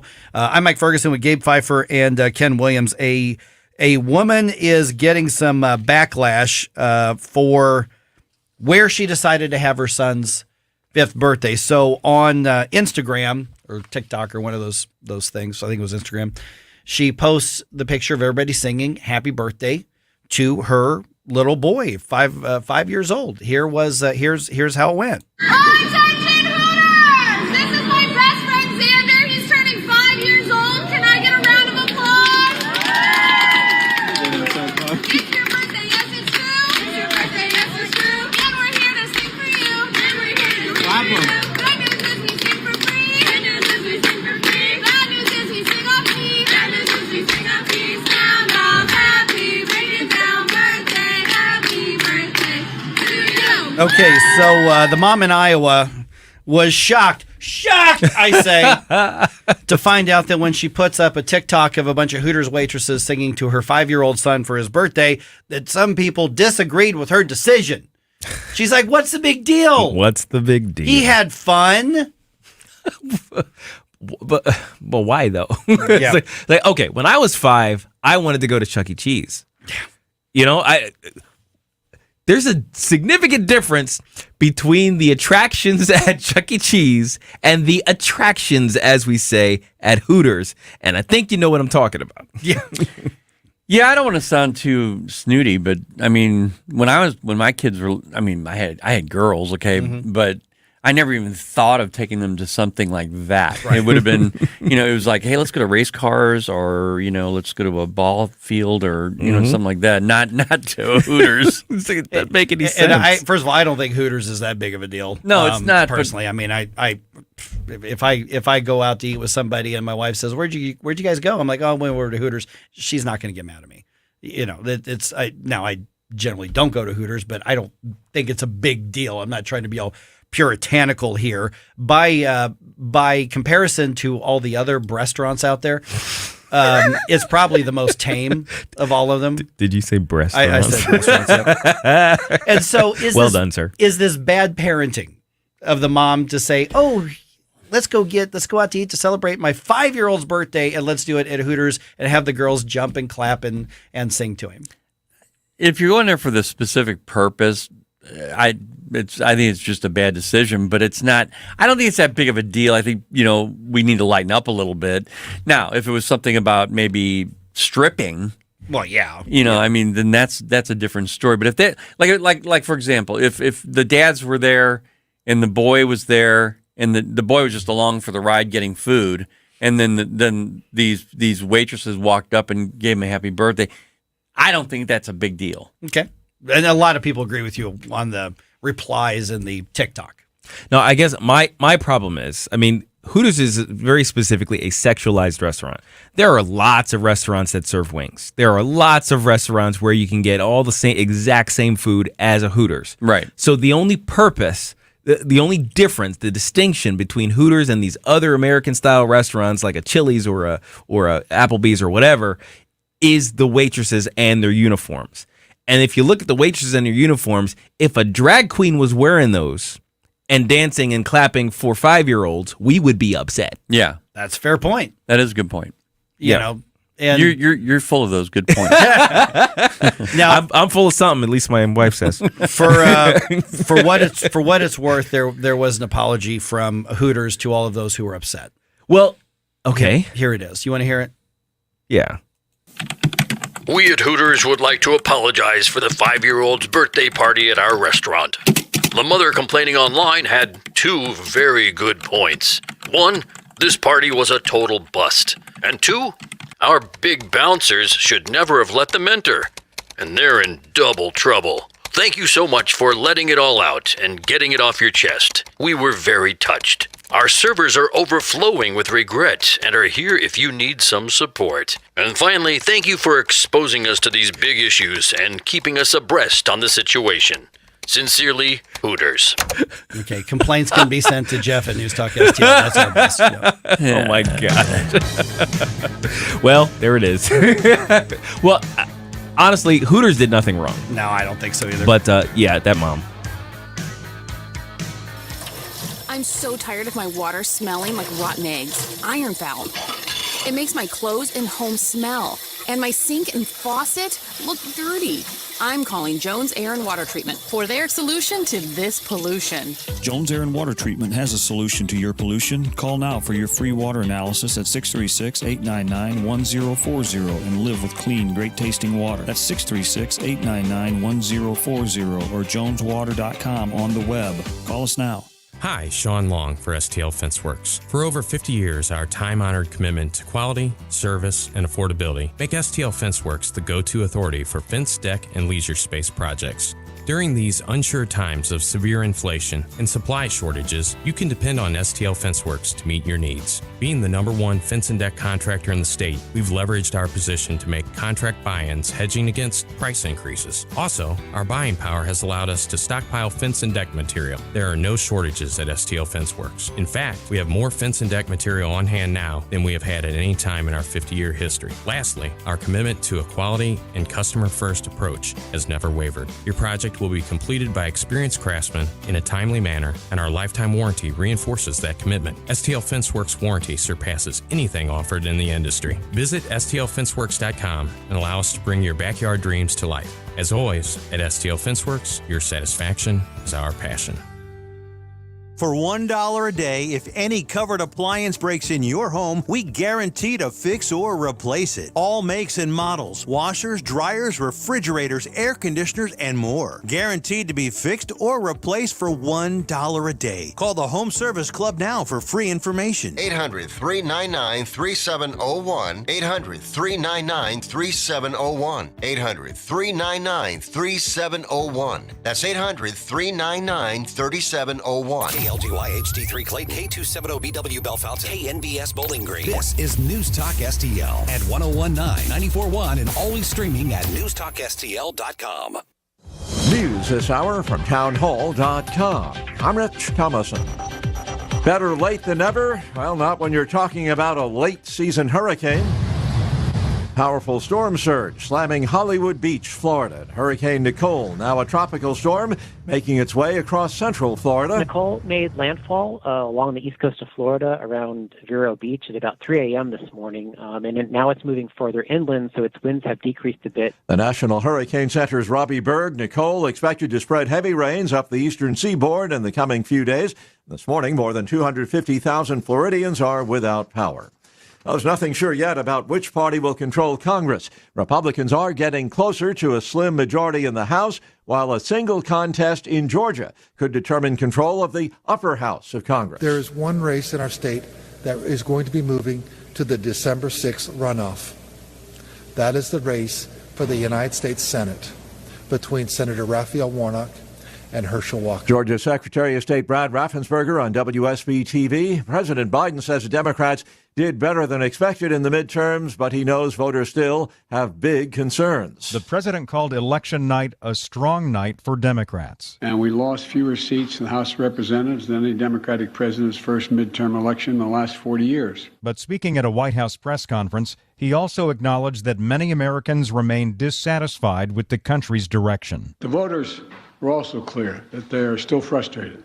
I get it. The president said he's prepared to work with Republicans in Congress, but also said he wouldn't budge on climate, abortion, and other key priorities. Greg Clugston, Washington. Well, the government releases the October inflation report in about half an hour. Ahead of that, stock futures in positive territory. Dow futures up 36 points. NASDAQ futures 40 points higher. More on these stories, townhall.com. Relief Factor, pain relief that's natural, pain relief that works, and pain relief that attacks the source of the pain. That's the experience of tens of thousands of Americans who are taking Relief Factor right now. See their incredible video endorsements at relieffactor.com and then order your 3-week quick starter pack for just $19.95. That's less than $1 a day. Find out if it can work for you like it works for me by ordering your 3-week quick starter pack today. relieffactor.com, relieffactor.com. Be the next success story. What's the best product I bought this year? Oh, that's easy. Salonpas pain relieving patches. The proven medicines in Salonpas patches reduce my pain and let me do the things I need to do every day. In a recent clinical study, patients using Salonpas reported improved sleep, mood, and the ability to work. They had less pain and were able to reduce their use of oral pain medications. For pain, I use Salonpas. It's good medicine. From the Michaels Flooring Outlet Traffic Center. Already pretty busy. We have the delays again this morning. Eastbound 270 headed for the Chain of Rocks Bridge. That repair work in the right lane that's been ongoing has another day to run yet. 270 northbound before I-44. Crash blocking the left lane. Multiple vehicles involved. Non-injury, but it is blocking. So you've got heavy and slow traffic back to 21. 61 southbound. We have delays this morning in the Route W area. That is due to an earlier crash, and we probably had some road work there too. 55 northbound between Butler Hill and 270. Slow traffic. Stalled truck in the right center lane. I'm Jill Sonderman with the very latest from the News Talk STL Traffic Center. Finding the right Medicare plan was no easy feat until I found Walgreens Find Rx coverage. Compare plans online, over the phone, or in person, and find plans with low-cost copays. When you need to talk Medicare, Walgreens is here. Start shopping today at walgreens.com/Medicare. From the News Talk STL Weather Center. Another warm day on tap, starting off in the 60s, and we could get close to the record high of 81 today. We're putting the forecast high at about 80 after we shattered the old record high yesterday. But overnight, things change in a big way as temperatures drop from the 60s into the 50s, into the 40s by tomorrow morning. Maybe a quick sprinkle very early, but temperatures will be dropping through the 40s throughout the day as it becomes very cold over the weekend. I'm KMOV First Alert meteorologist Kent Earhart. This hour of News Talk STL is brought to you by Stifel, serving investors for over 130 years. Contact your Stifel financial advisor at stifel.com. That's STIFEL.com. Have you been floored? Not until you've gone to Michael's Flooring Outlet. They've been a locally owned and operated family business for more than 28 years. You want variety? Michael's has carpet, hardwood, laminate, ceramic tile, luxury vinyl, natural stone, and many other options. Save money and get quality at Michael's. Plus, your installation will be done right the first time when you hire the experts at Michael's. You can shop in store at one of their 3 convenient locations or shop from home. Check out everything that Michael's has to offer at igotfloored.com. Hi, I'm Rodney Wallner. And I'm Jen Wallner with the Wallner Home Selling Team at Berkshire Hathaway. Hey, Jen, how do you sell your home for top dollar? That's easy. Call the Wallner Home Selling Team at 314-810-SOLD. What if I want a flexible commission plan? Call the Wallner Home Selling Team at 314-810-SOLD. What's the best time to sell your home? Right now, call the Wallner Home Selling Team at 314-810-SOLD. For all your real estate needs, call the Wallner Home Selling Team at 314-810-SOLD. That's 314-810-SOLD. So many ways to listen to News Talk STL. Join the conversation. All you have to do is say, Hey Alexa, play News Talk STL. Welcome to News Talk STL, conservative talk radio for St. Louis. Mike Ferguson. You play ball like a girl! Gabe Pfeiffer. I triple dog dare you! Get up! Get up! Can't you hear the alarm? Get up, St. Louis. So it's time to get out of bed. Pour yourself the greatest cup of Kofifi the world has ever seen. Rise up with one voice, drain the swamp, and take back our country. Today's the day we're going to do it, and it's time to do it right now, believe me. Mike Ferguson in the morning on News Talk STL. Get up! Get up! This is your cousin. Sitting on the porch last night with my wife because the weather's just so darn nice right now. Mm-hmm. And she's scrolling through Twitter and she goes, oh my goodness, did you see this thread? And it was an account calls itself Kruptos with a K. I'm sure is Latin for something. And I don't normally pay attention to any sort of social media account where you don't say who you are. I just don't bother with them. If you're not going to put your identity out, I generally don't listen. But it created a very interesting debate. And so what he said in this thread, and I'm just going to read it, and I want to know what people think. 314-912-1019. He says, my election hot take thread. Why did the Republicans not do well? Mainly this, Republicans are bad at politics. And he means the keyword politics there. End of story. What do I mean by this? Let's look at the things Democrats do well. First off, they reward their voters on issues important to them. And so then he goes into this thread. So what I'll do is here, I'll read a couple of points and then get your thoughts on this. 314-912-1019. What do you think as well? He goes on with his thread. He says, for example, Democrats, if you vote for us, we will make sure you get abortions. Democrats, if you vote for us, we will make sure your student debt is forgiven. Democrats, if you vote for us, we will protect the environment. He goes on to say, secondly, the Democrats are quite comfortable punishing their enemies. They are all for cancel culture, queering the schools, mass immigration, globalism. They're willing to go racial politics to reward minority voters with quotas and punish Republican voters who they look at as white voters. And he also says, he or she says, third, the Democrats also understand that political loyalty is not built through ideological conformity, but rather through patronage networks using tax dollars to reward their friends. All right. Any arguments so far? No. Well, I mean, it's true. I mean, as far as what the Dems do, I mean, the implication, though, is that we start doing that. Right. And I think that's where the problems lie. Yeah. That's a huge problem. You are correct to start getting queasy about that. It's like, ooh. From the moment you started talking about this list, I'm like, okay, I know that they're going to want me to try and do that, but we can't. Kruptos means secret in Greek. Oh, got it. Great. Hidden and secret. Even better. Okay, so now there are some things that he or she says that actually are correct. And they go on to say, fourth, the Democrats understand that politics is won on the ground. Activism, voter registration, busing in voters, controlling election offices. It also means controlling the rules so that the system is always tilted in their favor. Absolutely 100% correct. Yes, and that's where the fight is. That is. That was actually one of my concerns going into the midterms was like, do we have a ground game? Like I would ask every time we had a Republican come on with us, I'd say, well, how's the ground game looking? Where are the offices? What are we doing? Who are we talking to? All that stuff. We got some yard signs. Every week that Vic would have a RNC person, representative, that's the first thing he would ask them. He'd say, so what's going on? What are you guys doing to make things safer? What are you guys doing to make the whole plan work? It sounded encouraging what they were saying, but we're seeing signs of it not working. Obviously. Well, when Kirk Hilsinger called into the program yesterday, and he pointed out that Democrats had people electioneering outside the polls, which is perfectly legal as long as you stay back however many feet. 50 usually. Yeah.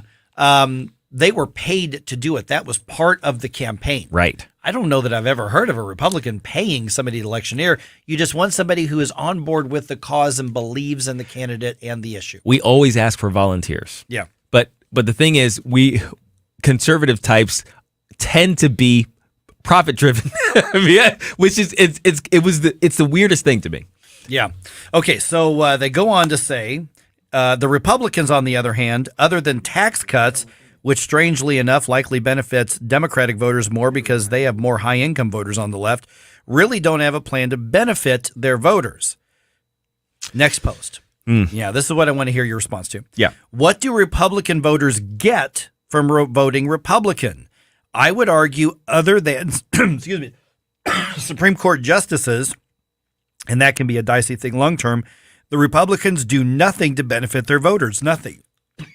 Yeah, nothing with 4 exclamation points. Yeah. So, and on that front, I largely agree because what we usually see out of Democrat elected officials is they get in and it's exactly like he said. That they queer the schools, they do all the things, they create all the organizations, they get all the grift off of the government using taxpayer money, and they dole it out like candy. Republicans get in, they say, okay, we're going to stand here and make sure they can't do that for however long we're here. And that's it. As opposed to what I want to happen is we're setting up a commission to review laws that we're going to remove from the books. I think that would be a great reward to conservatives. It's like, we're getting rid of this regulation. We're getting rid of this stupid law. We're getting rid of this thing. We're pushing back towards the smaller government. Yeah, but see, that's the thing is, smaller government inherently means you don't get stuff from us because you're free to prosper on your own, which we believe is the right way to go. But we haven't sold that, where he or she or whoever it is, they are arguing that Democrat voters win votes by saying, vote for us and we're going to give you stuff because of all of our big government. So a listener just called and she wanted us to know that we're not the cool kids in school. Right. Okay, now we can evaluate that in many different ways. We're not the cool kids because we don't give stuff away. Right. You remember when you were running for president in grade school, you promised, that soda machine in the hallway. Right, exactly. So chocolate fountains in the class in every classroom. Right. So, we're not the cool kids. Right. And we need to become the cool kids. Mm-hmm. So, but you become the cool kids by giving stuff well, away. But is there another way to become the cool kids? One thing that I do remember in the Trump administration that he made it a policy to get rid of regulation. He did actually do a lot to get rid of regulation. It's one of my favorite parts of his administration. Right. And so, and like you said, though, Mike, when you're getting rid of regulation, you're not giving stuff away. Right. I believe that in the long term, people want to work for what they. It makes them a better human being to work to get what they are. It makes people a better human being to work. I absolutely agree with that part. I don't know that at this point in our culture that we inherently want to work for that. I agree with that. I think we want to give it to us. Are we too far? Well, I think at the moment we are. I think there's an argument to be made, though, that the shrinking of government, if that as the reward, the benefits will be felt. It's not a direct payment, but certainly everything gets better. It's kind of like what you were saying, Ken, about the deregulation. That helped the economy. The economy was rocking. Everybody was happy because they had low cost of living and higher incomes. People's essentially the disposable income they had in their pockets rose like $10,000 for a typical family, right? Yeah. That was because government, at least on some level, was shrinking. It was getting out of the way. So I think that's the reward we need to have. Now how you sell that, I think, is part of the problem. They still need to work. They need to know that's what you got. Right. And so that's a tough sell. Okay, the next point you just said, as far as like it's got to be more than just stopping the Democrats. Yeah. They go on to say most Republicans have as their goal merely to get elected. Well, it's every politician. Honestly, the whole Trump thing is a red herring as far as I'm concerned, a sideshow that distracts us from real issues, meaning the big fights over Donald Trump, pro or con.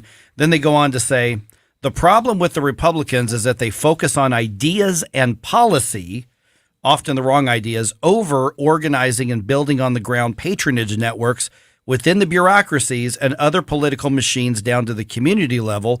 But the big reasons the Republicans don't win is they want to win elections without doing actual politics. Republican leaders do not want to reward their voters for their votes. I think in part that is true why a lot of Republicans don't win, including in urban areas and everything.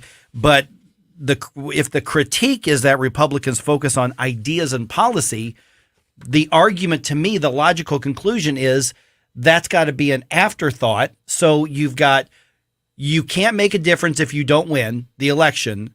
But if the only point of winning the election is to take something from somebody else and give it to your voters to reward them, then we've become what we are opposing. Yeah. So what's the effing point? Right. Exactly. And one of the things that's not offered here is what those rewards are supposed to look like. Right. I mean, the suggestion is, Well, rewards is some sort of graft. It's some sort of government money. You're taking money out of these pockets and putting them into those pockets.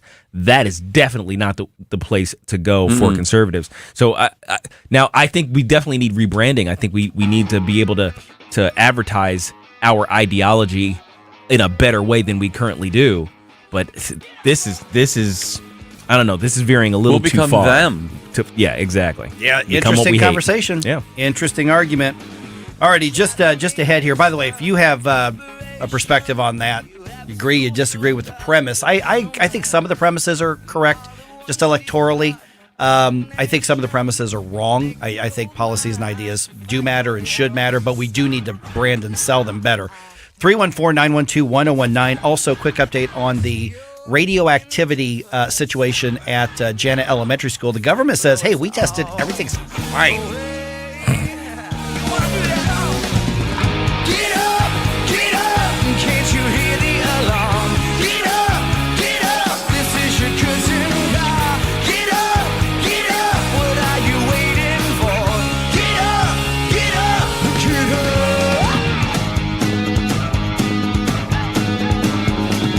Get up, St. Louis. It's Mike Ferguson in the morning. You want to give me more information? From the Michaels Flooring Outlet Traffic Center. Delays this morning, 270 northbound, really jammed from 55 up to 44. They're clearing a crash that was blocking the two left lanes. There were 5 vehicles involved, so there are multiple tows on the scene. 270 eastbound after Riverview, we've got those delays again, back through Lilac. That's the road work in the right lane of the Chain of Rocks Bridge. Heavy delays, 141 northbound approaching Helfrich. That's a crash blocking the 2 left lanes. This report sponsored by Wendy's $3 breakfast deal. Right now at Wendy's, enjoy the $3 breakfast deal. Choose between the bacon or sausage, egg, and Swiss croissant. Get a small seasoned potatoes for just $3, because behind every great Wendy's deal is an even greater breakfast. Limited time only at participating U.S. Wendy's during breakfast hours. I'm Joe Sonderman with the latest from the News Talk STL Traffic Center. What if everything you thought and believed to be true about owning and buying your home turned out to be wrong? Straightforward, objective advice on the right way to make the most out of every dollar you put into your home. We're the only country that has one of those. Most other countries, considering like Canada, the UK, they don't have long-term fixed-rate mortgages like that. They're all variable-rate mortgages. HomeWise with Michael Midget, Sunday mornings at 9 on News Talk STL. Hey guys, Columbo here, reminding you that if you belong to an organization like a school or a church, or your kids are part of a group or a sports team that needs to raise money, there's no better way to do so than with a TJ's Pizza fundraiser. TJ's Pizza has been helping local organizations raise money for over 30 years to the tune of tens of millions of dollars. A local company helping local people, and there's lots of different ways TJ's can help you raise big money fast. Get started now at tjspizza.com. How is your car payment treating you? What if I told you you could make a free phone call right now and reduce your car payment by as much as $83 a month? Look at your car payment closely. You could be paying as high as 20% interest. Rate Genius can help you reduce your car payments by reducing your interest rate to as low as 2.48% APR. We can refinance most existing car loans or leased cars, new or used, and save you money every month. Put more money back in your pocket. The call is free to find out how low we can lower your car payment. 5 minutes of your time right now could save you hundreds of dollars a year. Call Rate Genius now. 800-764-2179. 800-764-2179. 800-764-2179. That's 800-764-2179. Not all applicants qualify for a loan or rate savings. Actual offer terms, including APR, are determined at the time of your application based on creditworthiness, value of the vehicle, loan term, and other factors. Fox News commentary. We didn't get everything we wanted this week, but now is no time to give up. We have a country to save. I'm Tommy Lahren. More next.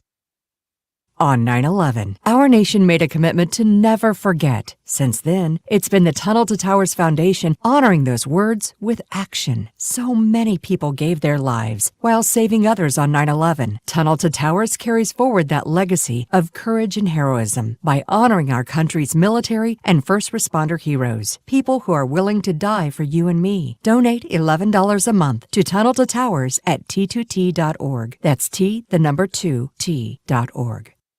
I'll state the obvious. The red tsunami we hoped for didn't happen. However, that doesn't mean we didn't walk away from midterms with great victories. With the seats we've gained, we will be able to stop the ultra-radical leftist agenda, and we will be able to put forward solutions for the American people. And just look at how well Republicans did in Florida. Miami-Dade went red, DeSantis crushed the competition, and the Hispanic vote broke decidedly Republican. That's nothing to scoff at. Heck, even in deep blue New York, Lee Zeldin was able to put up a big fight. The pendulum is still swinging, maybe not as much as we'd hoped, but we can't throw in the towel. We will take the gavel away from Nancy. We will put legislation on Joe's desk. We will fight like hell for this country because we have no other option. This is the greatest nation on the face of the earth, and we have an opportunity to defend that. The hard work begins now, so let's get to it. 2024 is right around the corner. I'm Tommy Lahren. St. Louis's new choice for conservative talk. Listen to this noise coming out of the White House. Live and local. We need to get the message to people who are not being helped by Democrats. Ron DeSantis showed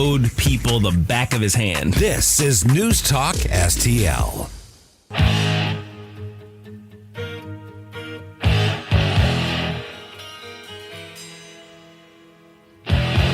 We give you news, analysis, opinion, and more.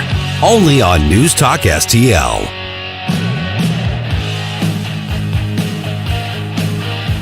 Talk lines are open now at 314-912-1019. Get up. It's Mike Ferguson in the morning on News Talk STL. Still got a few minutes if you got some thoughts on that argument that Republicans lose because Republicans don't reward their voters. Of course, we're arguing opportunity, freedom from government is the reward, but you have to sell that to a whole new generation or two of voters who look at government as the source of largesse. You know, if somebody else has something, that means I don't. I'm electing people to take from them and give to me. Look at this. Tashara Jones says that if I live here and I don't have enough money, she's going to give me a universal basic income program and I'm going to get free money. And that's what's being argued. So the Republicans are saying, but you elect us, we're going to give you opportunity and you can succeed beyond your wildest dreams. And I don't think there's a lot of people that don't want that. They just want stuff. They don't want to work as hard for it. So how do we sell that? 314-912-1019. What we look at as just, and this is one of the things I think that thread was thought-provoking, we look at, I just want government out of my way so I can do it myself. Yeah, right. There's an awful lot of people who don't want to do it themselves. They expect and they believe it's the job of government and society to do it for us and give us the basic necessities. See, that's why we need to keep the microphones on when we're on break. Yeah, we were just talking about some cool stuff, man. But one of the things that struck me though is that what we could do is sell this as empowerment. I mean, empowerment is a word that the left owns, right? Like they talk about this group's empowerment and that group empowerment, and they list empowerment essentially as government largesse. It's like, I'm going to empower you. Here's a check. I'm going to empower you with this special thing. Why don't we discuss the freedoms? Why don't we discuss the opportunities that we want to create as empowerment? Does anybody actually walk around thinking that they don't feel free right now?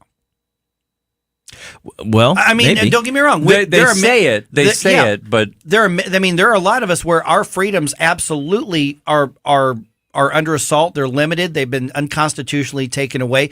But we can drive where we want. I can go to whatever restaurant I want. I can go apply for another job. And we see the bigger picture. We see somebody says, "Oh, so what? You can't go buy an AR-15." Without going through a bunch of hassle, or you're not allowed to in the state. Wham, big deal, who cares? Okay, well, that is a big picture, but that's a big conceptual picture because it involves the role of government and keeping government in check and the idea of self-defense being a human right outside of politics on this. So the fact of the matter is, I think, there's a lot of people who don't realize the dangers to our freedom because they feel free, they feel fine. I mean, people like us are here defending freedom, and they're like, I'm free. I can go wherever I want. I don't care. I think you hit on something there, Gabe, because we always talk about how the left owns words. Yeah. And they use those words. They change those words. Yeah. They actually change the definition of those words. And so if you have empowerment, change, and you kind of utilize those, but with the tenet that we use as Republicans and people who are conservatives, then I think that's maybe even an avenue that we need to look at. Well, I mean, it's a salesman job. I mean, ultimately, politics is a salesman job for ideology, right, and policies. So why are we so focused on developing the ideologies and the policies? You know, we have the think tanks all over the place, but we don't have a marketing group essentially to package it and say, okay, this is the new and improved thing that's going to change your life, and you really want it. I'm looking at the Rumble chat box, and Goat Lady says the Gen Zs have spent their entire life being indoctrinated. Overcoming that is going to be incredibly difficult. That's on our Rumble chat box. Rebecca says, yes, most people are cowardly and greedy. I don't know that most people are, but I think the younger you are, the more they feel like they are entitled to somebody else's stuff. Because remember, it's like Thomas Sowell is quoted as saying, I've never understood why it's greed to want to keep your own money, but it's virtuous but not greed to want to take somebody else's money. We're also talking about this one thing called the media, and we I know we talk about them and demonize them a lot of times, and Rightfully we're actually so. a part of it. Oh yeah, no, the corporate especially, like legacy media, but they own that, and that's a huge tool that they use, and so that's another piece of the uphill battle that we have to climb. That's our marketing group. It should have been. It would be. Yeah, but they have that marketing group that we don't have right now. See, here's the thing: is when you look at the benefits of what we're selling, for lack of a better term, they are better. It is a better, smaller, more restricted government, which means more freedom, which means more mobility, which means a better quality of life, which means a better culture. All of these things, but we're asking voters to think big picture, ideologically, philosophically, maybe even theologically, and that's not what somebody in an instant gratification mindset wants to hear. They want to know, I vote for you, I get this, and it's something they can look at. It's a benefit in the form of a check. It is, you know what? Now I get free health care. Free meaning that the rest of us pay for it. Right. You know what? I have a right to transportation. I have a right to housing. I have a right to all these things. I vote for you. I get this tangible stuff. And we're saying, you vote for the other side, you can have so much more. You've got the freedom to pursue it for yourself, because we're going to keep the government out of the way, and people are like, no thanks. This might be generational, and it might be in line with what we're talking about. But I remember having a conversation with a business owner that I was working for, and he said, you know what I like? He goes, you know what I reward is loyalty. And loyalty has to be something where you're loyal to the business, and it goes beyond just making the money. Today, loyalty isn't so prevalent in the people that are younger people that are working, because they're saying, well, what's in it for me, though? I mean, they see that, well, loyalty could eventually get me some money, I guess, but what's in it for me now? And it's that immediate gratification. We were discussing over the break the difference between the ideologies of being kind of like, okay, candy and health food, right? It's like easy to sell candy, easy to sell cupcakes and cookies and all that stuff, because everybody loves that, everybody craves that, everybody wants those carbs, right? But the health food is going to keep you from dying early, getting diabetes, being obese, all these other things. But it's tougher to sell. It's more expensive. There's more investment involved in it. So we're basically Gym Bros over here saying you could be jacked too.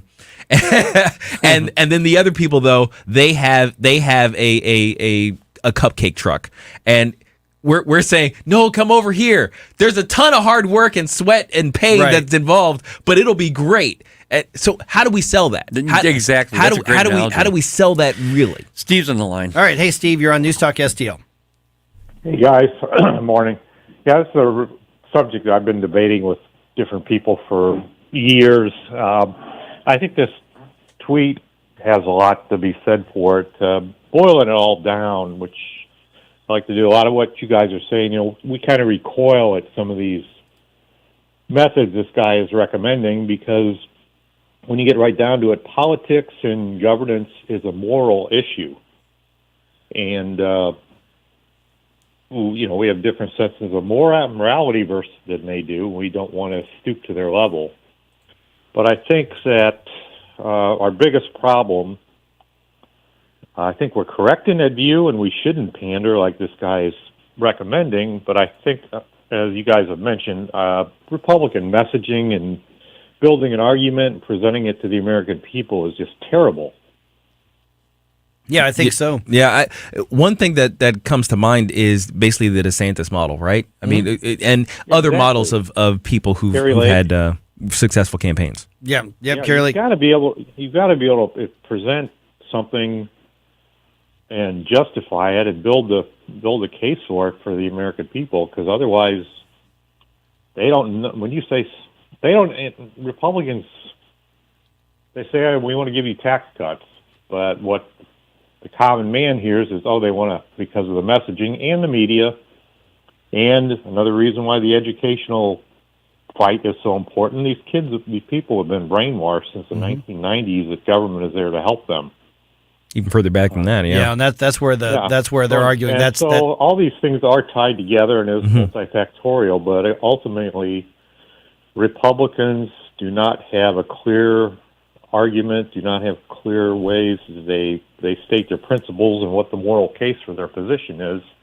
So when you have somebody who says, I want to help people and I want to give you this, Republicans don't have any kind of response in a general way. Steve, I got to get you an information break. Make some really good points right there. I mean, the fact of the matter is Republicans failed to sell Trump's tax cuts that literally made their paychecks bigger and their tax returns bigger. Yeah. They let the Democrats own that messaging. I remember when that first took effect, and I looked at my bank account and went, wait a minute, what happened?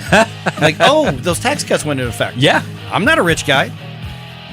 They didn't sell that. Not at all. All right, just ahead here, our good friend State Senator Bob Onder joins us right around 7:36. Comes to messaging, comes to politics. What can we look forward to in Missouri? Will the state lawmakers do what the conservatives who elected them tell them to do? We'll get his take on that just ahead. Watch us on our live stream using Rumble, Facebook, and Twitter. Get up. It's Mike Ferguson in the morning on News Talk STL. Conservative talk for St. Louis. It's your patriotic right and duty. The government needs to step up and do its job. This is News Talk STL. It's well-balanced conversation. News, analysis, opinion. From the News Talk STL newsroom, I'm Joey Vasevich. The Olivet City Council has approved restrictions on facilities growing or processing marijuana following a months-long effort by residents to block pot farm odors. The council voted unanimously Tuesday to adopt a 750-foot residential buffer between homes and pot farms processing or testing facilities. Martin Matthews, who co-founded the Matthews-Dickey Boys and Girls Club in 1960, died Tuesday at Evelyn's House, a hospice in Creve Coeur. The club, located on North Kings Highway near Interstate 70, is a safe haven for youths to play sports, work on developing their academics, and develop life skills. Martin Matthews was 97 years old. Marvel has said they will send someone to Evelyn's House Hospice with a copy of Black Panther 2 so a 19-year-old cancer patient can watch it as part of their dying wish. A Washington University doctor put out a call previously on social media on behalf of their patient. Schnucks has announced they are opening a 30,000 square foot Eat Well market in Chesterfield Valley next year. Eat Well will emphasize organic foods, community events, and local products. And in sports, Tim Ream and Josh Sargent, St. Dominic High School grads, were among 26 players chosen for the United States team for the 2022 World Cup on Wednesday. Both were considered long shots, but injuries and the play by the two in their leagues in England put them in. For in-depth coverage of these stories and more, go to NewstalkSTL.com. From the Michaels Flooring Outlet Traffic Center. It's a rough morning on northbound 270. They've been working to clear a crash in the two left lanes south of I-44 for quite a while now. They've got the vehicles up on the tow. Should just about be wrapped up. But in the meantime, you are jammed back to I-55. 141 northbound past Vance. They're working to clear a crash from the two left lanes. That should just about be wrapped up.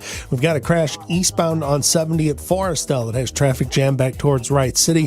The westbound side is also affected. Commercial Boulevard, that's 6167 in Herculaneum. We have a crash at Wall Street. This report sponsored by Dell Technologies, and I'm Joe Sonderman from the News Talk STL Traffic Center.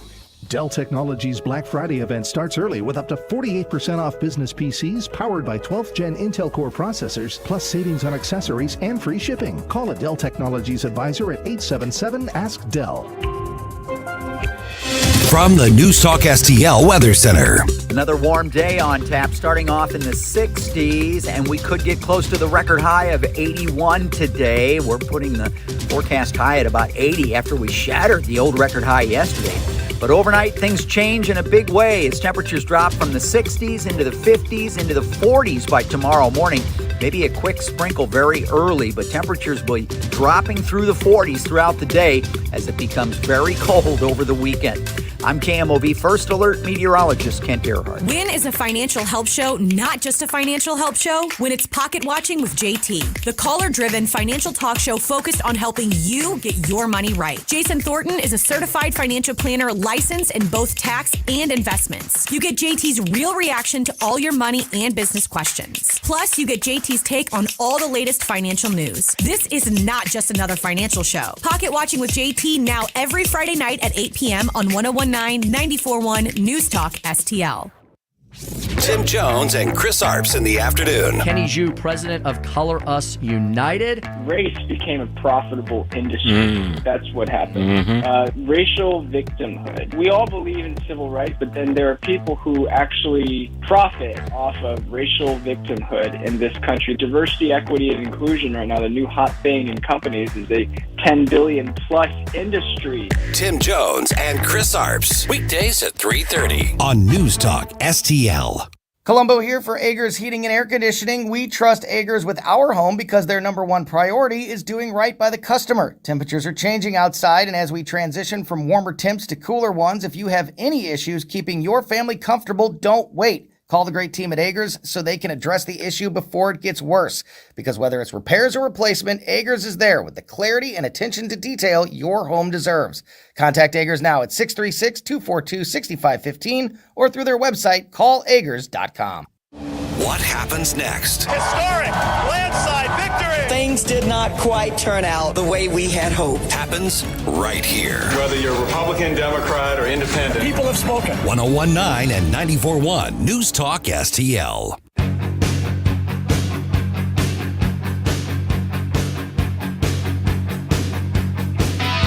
Talk lines are open now at 314-912-1019. Get up.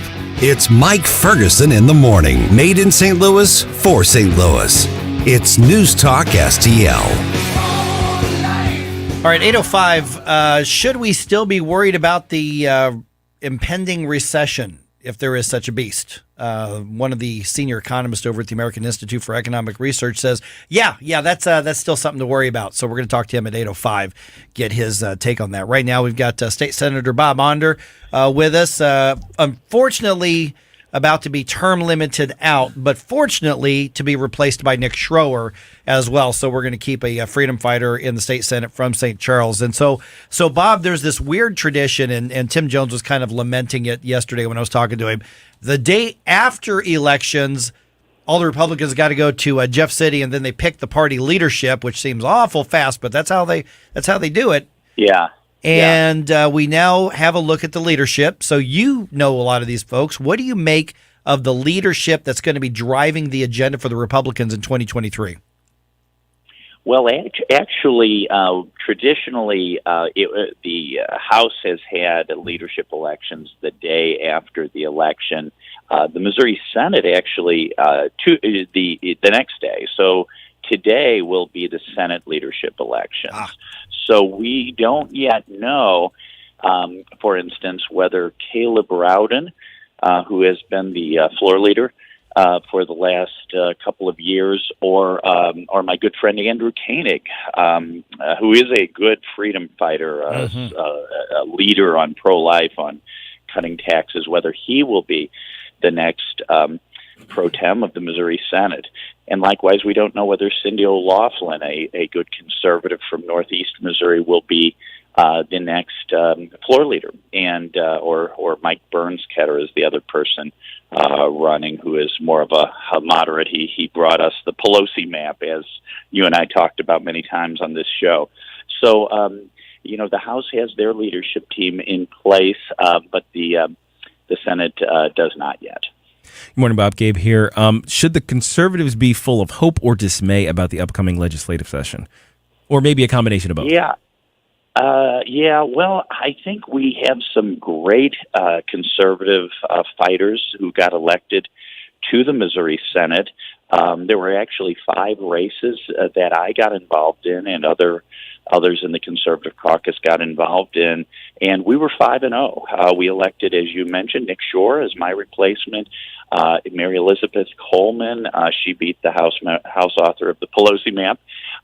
Jill Carter beat Bill White down in Joplin. Bill was the guy who was famous for standing up for getting more porn to our kids on the floor of the Senate. He suffered for that.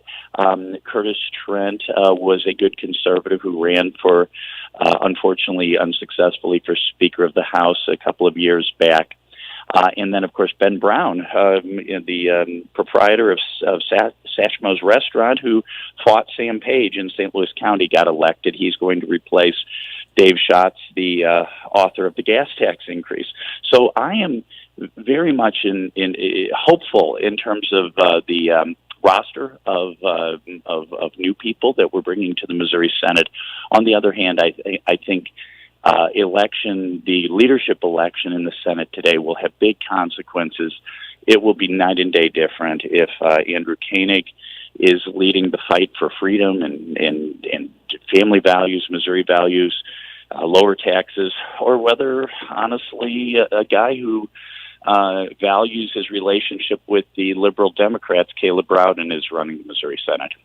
Hey, good morning, Bob. This is Ken. I've never been a legislator or a lawyer or anything like that, but just congratulations. Yeah, really. But I remember last session there were issues with the party not coming together to get things done. And do you see this happening again in this session, or do you think it's going to be a better situation for the Missourians in general?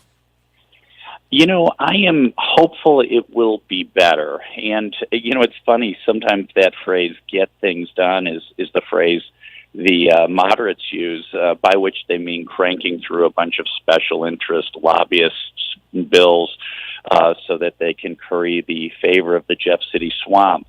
But I think, you and I know there's a long list of conservative things that we were sent to do in Jefferson City that our constituents want us to do that we did not do. We did not prevent our kids from race and gender indoctrination in our schools. We passed a much more modest tax increase than we could have. We refused to protect women's sports, and just on and on. We didn't defund Planned Parenthood.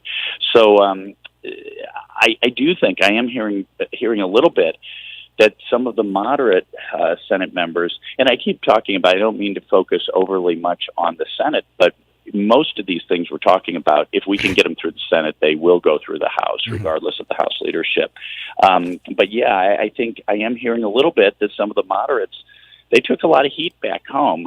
Of course, Bill White lost his reelection bid, but there were other moderates who were faced with primary challengers and really were sweating on primary election day in August. So, I'm cautiously optimistic, but I'll tell you, a victory by Andrew Koenig and Cindy O'Loughlin in their leadership races would go a long way toward getting the people's business done. Yeah, there might be some of those moderates who are up for election in this coming 2024 election, and so there's an additional pressure there. So, Bob, you just mentioned the new senators elect, Ben Brown and Mary Elizabeth Coleman and Nick Schroer and some of the others.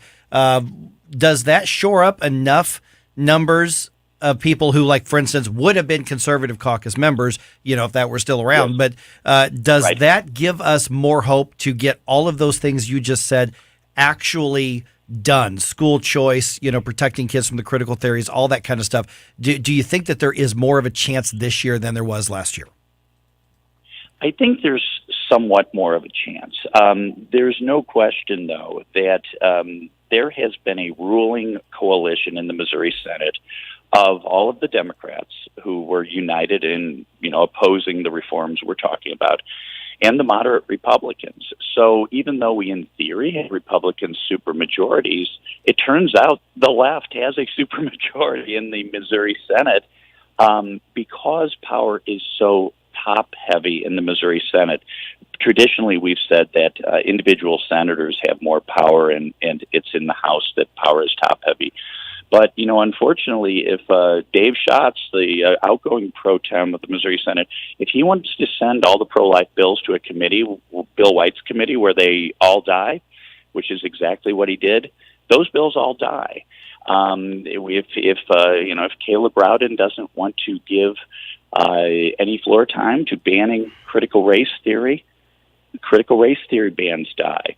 If the leadership does not support keeping our kids in school and pushing back against the COVID tyrants, that bill dies, and that's the dynamic we've faced with. So, I hate to say it all depends on the leadership election that happens today, but a lot does. Yeah, hopefully the message was sent clearly in the last primaries, and then again on Tuesday, what the Republican voters who, this is a red state. Hopefully that message has been sent and received in Jefferson City at this point. All right, Bob Onder, you can hear his Onder prescription commentaries throughout the week here on Newstalk STL. And Bob, I just get the impression you're not going away. You still got a lot to say. Well, I'm not going away. People ask me, what's next? And by that, they mean, what are you going to run for? I don't know whether I'm ever going to run for anything again, but I'm not going away until they bury me. Hey, Bob, your Onder prescriptions are excellent. Yep. Well, thank you. Thank you very much. Today's Onder prescription, I pointed out that, a lot of times Republicans shy away from so-called social issues because we're afraid the left is going to call us names. But who took on the COVID tyrants, the doctrine, the gender and race indoctrinators more than Ron DeSantis and then Brian Kemp in Georgia? And yet those two won the biggest victories yesterday. Yeah. Do the right thing, and the voters will reward you. All right. State Senator Bob Onder, at least until the very 1st of January. Hey, we'll be talking often. Thanks a lot, Bob. Goodbye. Thanks. You got it. All right, 314-912-1019. Boy, I would love to see Andrew Koenig replace Caleb Rowden in that spot. Boy. Yeah. Andrew Koenig gets in there. I think you see a freedom-focused Missouri State Senate majority. Yes, absolutely. Finally rewarding to the friends and punishing our enemies with legislation. That's what we want to see, right? All right, 314-912-1019. This is 1019-94.1 News Talk STL.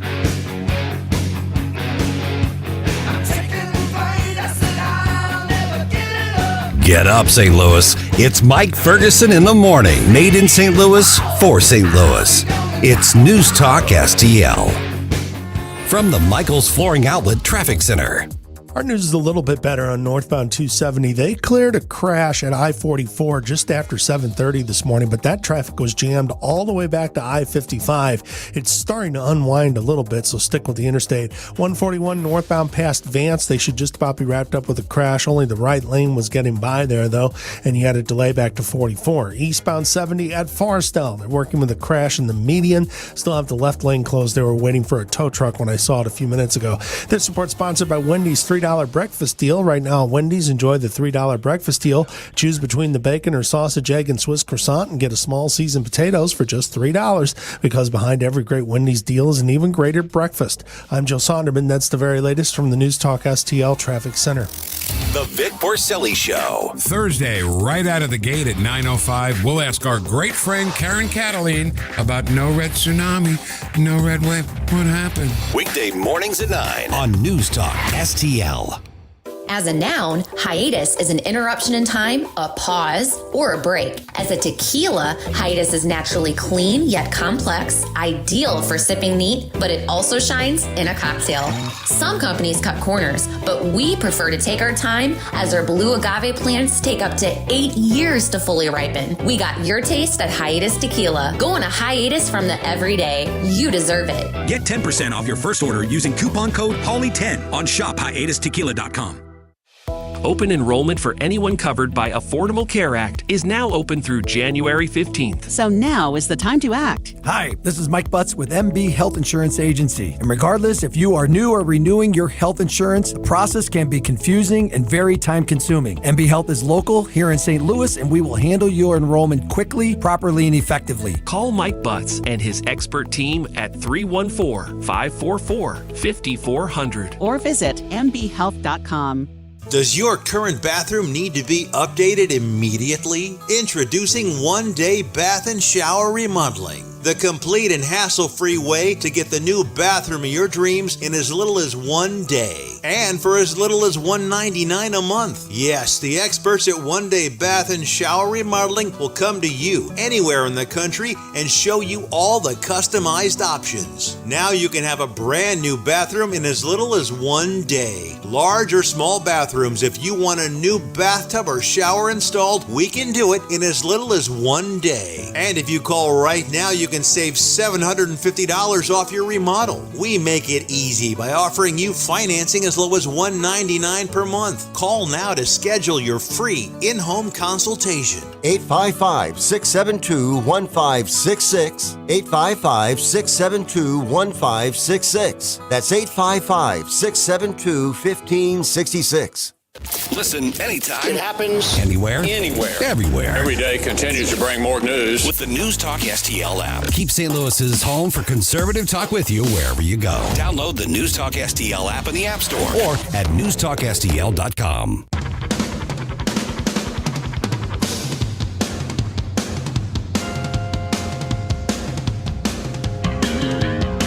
Talk lines are open now at 314-912-1019. Mike Ferguson in the morning. This is News Talk STL at 1019, 94.1, 99.1 HD3 and NewstalkSTL.com.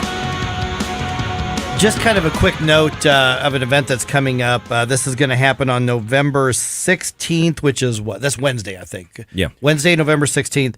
You've heard of the 1619 Project, unfortunately. Yeah. But did you know that there is a book out there that takes it on point by point and just completely deconstructs all of the misinformation, since that's the cool word these days. It's called the 1619 Project, A Critique. And it was written by Professor Phil Magnus. Well, Phil's going to be in town next week, and he's going to be speaking at a Hammond Institute event. If you want to learn more about that, just go to hammondinstitute.org. And the event is called Evaluating the 1619 Project, an Academic Conversation, but it's actually for everybody.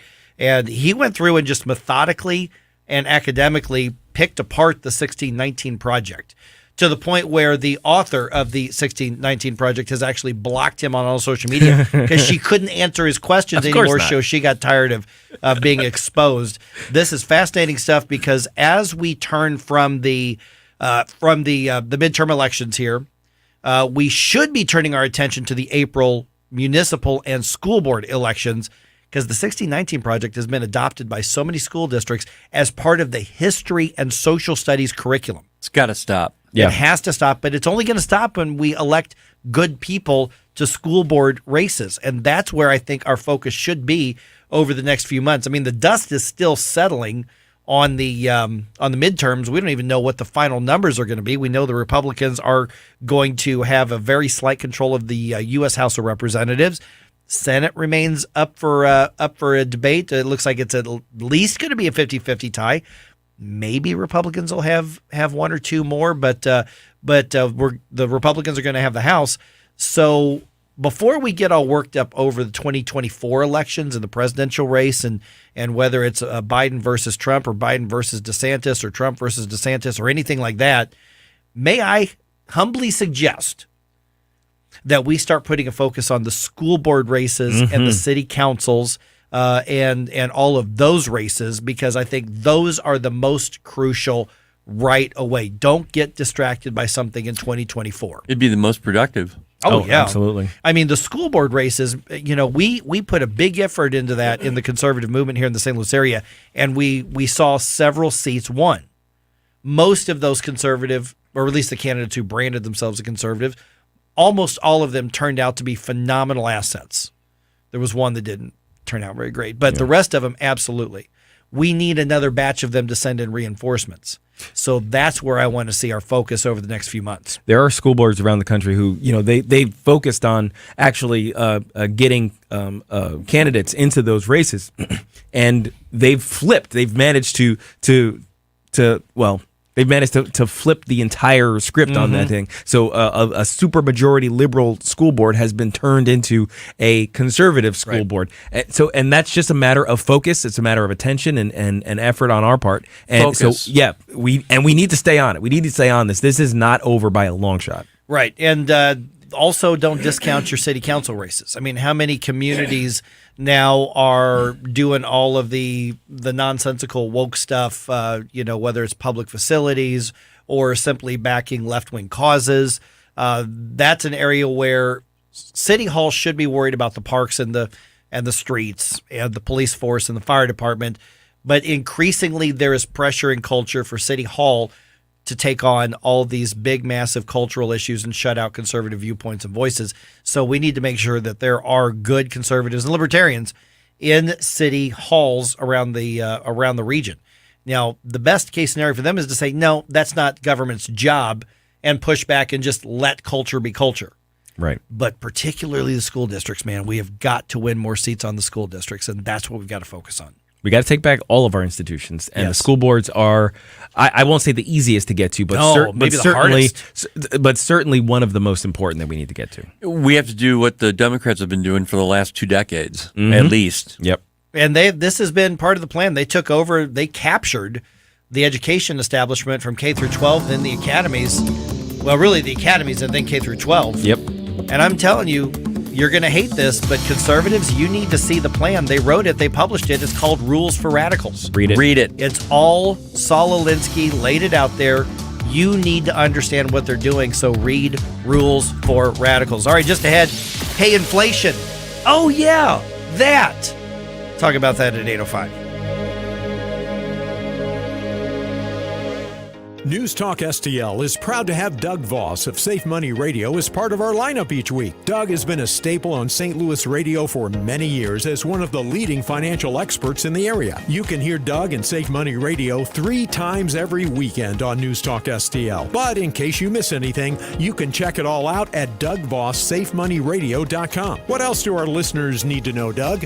Simply put, I focus on helping pre-retirees and retirees build, preserve, and protect retirement assets, and I've been helping my clients solve their insurance and financial needs for the past 33 years. I also strive to educate my clients on how to prepare for retirement, minimize the impact of market volatility on their assets, and deal with the challenges of increased longevity. Call me today at 844-676-SAFE. That's 844-676-7233. Doug Voss is a registered representative. Securities offered through DHL Securities LLLP, member FINRA and SIPC.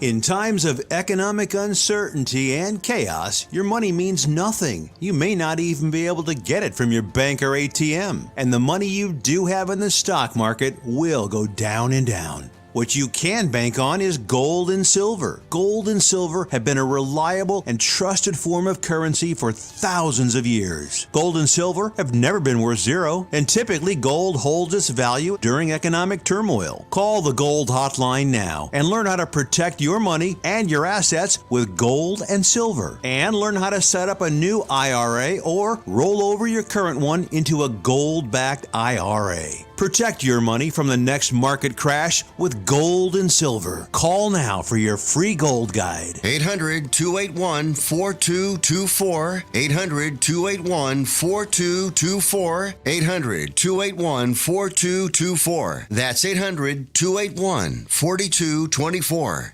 KLGY HD3 Clayton, K270BW Bellefonte, KNBS Bowling Green. This is News Talk STL at 1019, 94.1, and always streaming at NewstalkSTL.com. Breaking news this hour from townhall.com. I'm Rich Thomason. Price increases moderated somewhat last month, the latest sign that inflation pressures might be easing as the Fed hikes interest rates, the economy slows down. Consumer inflation hitting 7.7% in October from a year earlier and 0.4% from September. The year-over-year gain, the smallest since January, the numbers lower than economists had been expecting. Wall Street futures are skyrocketing on the report. Right now, the Dow futures up 812 points. About 6 hours after making landfall as a hurricane just south of Vero Beach, Tropical Storm Nicole pushing northwest across central Florida, dumping lots of rain, packing maximum sustained winds of 60 miles per hour. Robbie Berg of the National Hurricane Center says Nicole's winds have come down a bit, but it's still a large storm. That large wind field is still producing storm surge problems along portions of the east coast of Florida, up into Georgia and South Carolina.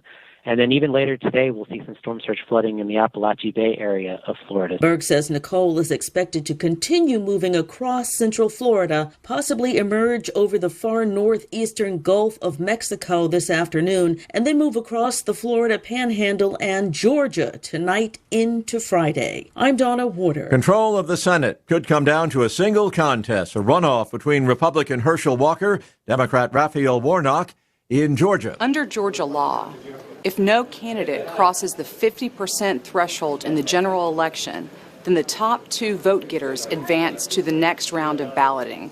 State law specifies that will happen 4 weeks from the general election date, which this year will be on December 6th. That's correspondent Meg Kennard on Wall Street. Dow futures up 815. NASDAQ futures ahead 439 points. More on these stories, townhall.com. Hi, my name's Adam Barada. I'm the owner of Advantage Gold, the highest rated precious metals firm in the country. Now, we've won the Best of TrustLink Award 4 years in a row because we educate our clients on how to buy gold and silver the right way. We don't pay celebrity spokespeople millions of dollars. We'd rather pass that value on to you. Call 800-900-8000 and speak with one of our experts. We'll send you a free gold kit along with my latest national best-selling book, The Great Devaluation. Call 800-900-8000. Call 800-900-8000. Relief Factor, pain relief that's natural, pain relief that works, and pain relief that attacks the source of the pain. That's the experience of tens of thousands of Americans who are taking Relief Factor right now. See their incredible video endorsements at relieffactor.com and then order your 3-week quick starter pack for just $19.95. That's less than $1 a day. Find out if it can work for you like it works for me by ordering your 3-week quick starter pack today. relieffactor.com, relieffactor.com. Be the next success story. From the Michaels Flooring Outlet Traffic Center. Getting word of a crash eastbound on 44 at 141. It was already jammed basically from Merritt's through 270 prior to this incident coming out. On 64 westbound, we've got a crash in Hanley. That one's in the center lane. That traffic's at a standstill back to Hampton. 70 eastbound delays approaching Forestell. That's due to a crash now off to the shoulder, but still a lot of slow traffic back to Wright City. 79 southbound past Dyer. That's an injury accident with rescue. The support sponsored by Dell Technologies, and I'm Joe Sonderman from the News Talk STL Traffic Center. Dell's Black Friday event starts early with savings on XPS and Alienware PCs powered by 12th Gen Intel Core processors, plus special pricing on accessories and free shipping. Call 877-ASK-DELL. That's 877-ASK-DELL. From the News Talk STL Weather Center. Another warm day on tap, starting off in the 60s, and we could get close to the record high of 81 today. We're putting the forecast high at about 80 after we shattered the old record high yesterday. But overnight, things change in a big way as temperatures drop from the 60s into the 50s, into the 40s by tomorrow morning. Maybe a quick sprinkle very early, but temperatures will be dropping through the 40s throughout the day as it becomes very cold over the weekend. I'm KMOV First Alert meteorologist Kent Earhart. This hour of News Talk STL brought to you by House Sold Easy. Looking to sell a house fast? Call David today at 314-293-3000. That's David with House Sold Easy at 314-293-3000. When's the last time you checked your 401k balance? Well, let me prepare you. It's not pretty. The 40-year record high inflation has cost many Americans almost 25% of their 401k savings, and with a volatile market hinting at a possible worse recession, I'm worried. Are you? Meanwhile, President Biden was recently questioned at an ice cream shop if he was worried about the economy. Our economy is strong as hell. Inflation is worldwide. It's worse off everywhere else than it is in the United States. So you have a choice to make. You can sit back and relax like the president and act like nothing is happening, or you can be proactive and call Steve All of the All Financial Group and stop losing your money. Call Steve today and ask for that Stop Losing the Money plan. 636-230-8824. That's 636-230-8824. Or visit yourmoneymattersstl.com. Advisory services offered through Retirement Wealth Advisors, LLC, the All Financial Group, and Retirement Wealth Advisors not affiliated. Insurance and annuities offered through the All Financial Group. News, analysis, opinion. This is like a childish temper tantrum that Joe Biden's having. 101.9 and 94.1. In the past year, there have been more than 2.2 million people crossing the border illegally. News Talk STL. Mike Ferguson. Just because you're offended, it doesn't mean you're right. Gabe Pfeiffer. I love Jesus. He was my superhero. Get up! Get up! Can't you hear the alarm? Twitter is like being able to read every toilet wall in the world. Mike Ferguson in the morning on News Talk STL. Get up! Get up! This is your cousin. Just about a half an hour ago, we got the new Consumer Price Index report, guys. Yeah. Yeah, and so here's where we're at month over month. So we're looking at the October numbers. Inflation, basically consumer prices, went up about 0.4%. So not a huge increase, but a little tiny increase. Sure. However, year over year, we're looking at a 7.7% increase. Oh, just as 7%. well. Okay, no worries. Yeah, so No, that's fine. that's just on that, that one group. I mean, inflation, I think, is broader than that. It's fine, guys. It's fine. So, Everything's fine. Everything's fine. It's fine. So if you've gotten a 5% increase in your pay this year, Right. it's actually a 2.4% decrease. Yeah, it'd be yeah. So 2.7%. Yeah, exactly. Thereabouts. So you're not keeping up is the bottom line. So is the inflation still something we got to worry about? The president was asked about what he's going to change after the midterm elections regarding his policies and the economy, and he goes, "Nah, I'm going to keep with this. I'm going to stay the course." We're now joined by Thomas Hogan, and Dr. Hogan is a senior research faculty member at the American Institute for Economic Research. So you're seeing these numbers, obviously, as recently as we are, Thomas, but you've got a very different understanding of them. That 0.4%, so 0.4%, that doesn't seem like a big number. 7.7 still says, yeah, things aren't really where they need to be. Yeah, that's right. I think, the 7.7 number is the headline number for all consumer prices. And that's actually come down just a little bit in this latest number, but that includes food and energy, which are the most volatile components. And so sometimes we want to take those out to see what's happening, more generally with the less volatile prices as a better measure of what's happening over the longer term. And that number is actually slightly up, and up in the most recent months, meaning it's like not something that's been going away. It's actually something that's getting worse. And so most prices that we're seeing rising across the economy that consumers are facing are actually getting worse rather than getting better. So yes, it's a bigger problem than we thought it was going to be. Good morning, Thomas. Gabe Pfeiffer here. As bad as people understand the economy to be currently, it seems as though there are a lot of numbers that they're not aware of, that the government may even be downplaying or suppressing to distort that perception. Could you give us some numbers that people might not have heard yet? Yeah, so so like one of the things that we looked at recently was the problem, like you mentioned a minute ago, is that prices are going up a lot and people's incomes are going up a little bit, really not enough to cover those higher costs. And so we looked at the numbers of, okay, so how much more is it going to cost people to afford their incomes from, say, a year ago?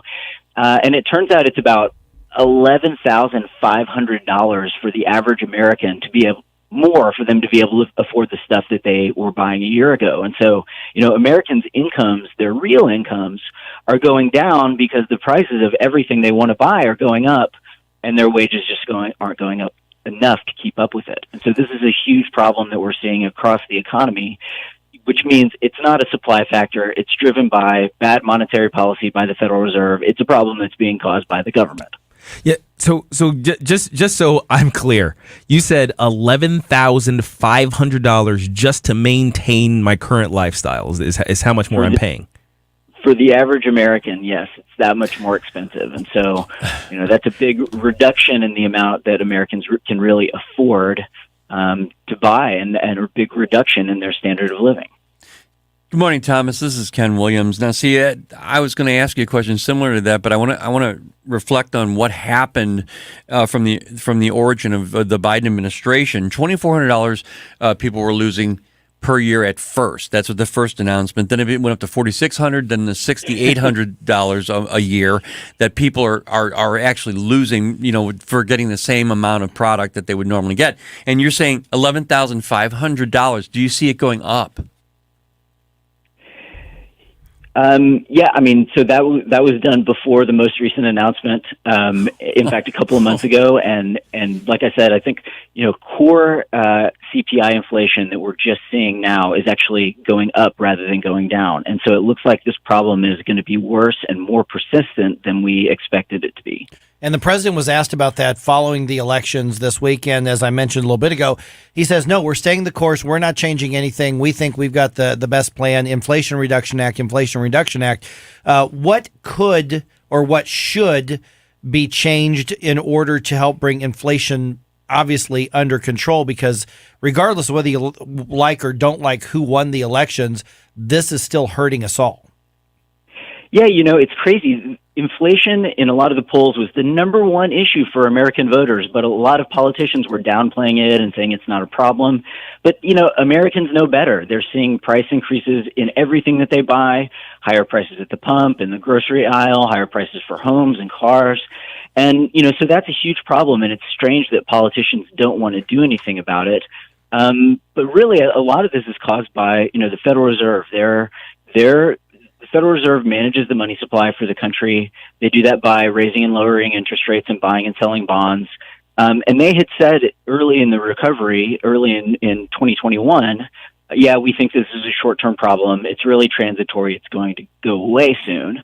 But then we saw inflation come in higher than expected, over and over through all of 2021, where by the end of the year, they were finally saying, okay, this is not transitory. This is a problem with monetary policy, and we need to do something about it. But it still took them a long time to start even doing something about it, and they finally, in mid to late 2022, started raising interest rates a lot. But they're just so behind the curve that inflation is still going up despite all the stuff that they've done. And so that's the most important thing, is that the Federal Reserve, needs to be taking inflation seriously. But they've pushed us to the point where we're at the edge of a potential recession. So it's tough because they've backed themselves into a corner. We're visiting with Thomas Hogan from the American Institute for Economic Research. And by the way, Thomas is a former chief economist for the U.S. Senate's Committee on Banking, Housing, and Urban Affairs as well. I was about to say the R word. How close are we to recession? We had a debate earlier this year whether we're actually in one, but as of this point right now, how close and how volatile is the economy towards going actually into an agreed upon, accepted, we understand it's a recession type of thing? Right. Yeah, that's a great question.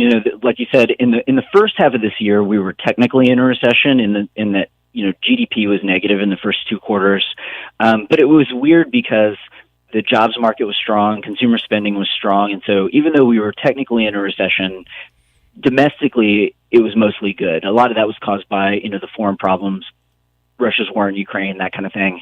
And then in the third quarter, we actually had a bounce back.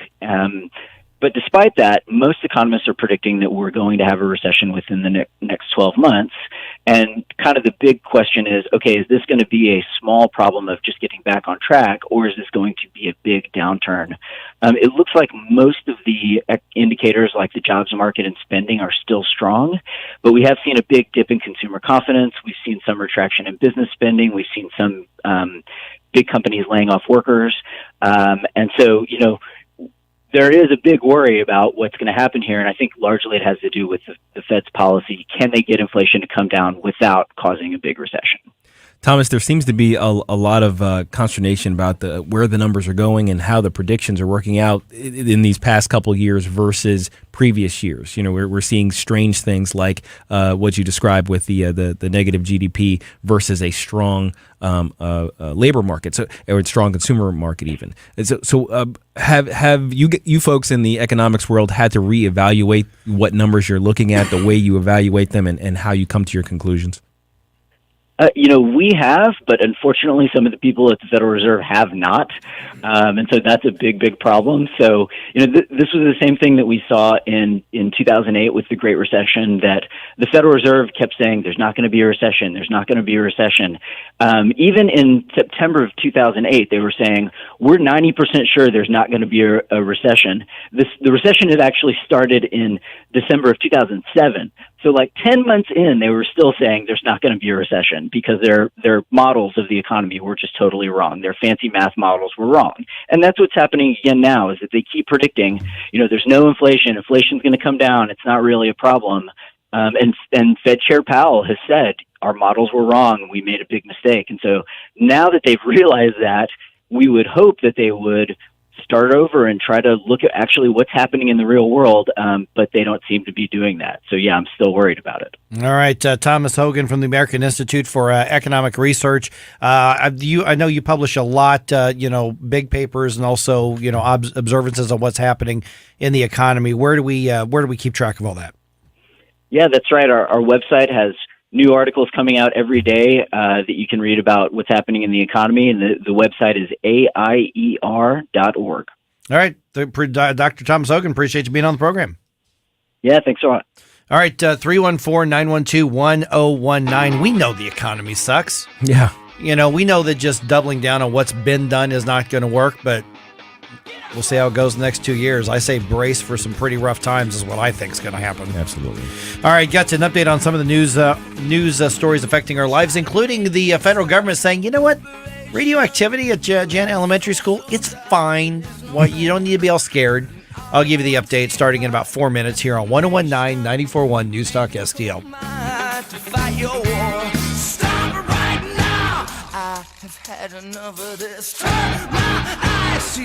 For podcast articles and more, find us on NewstalkSTL.com.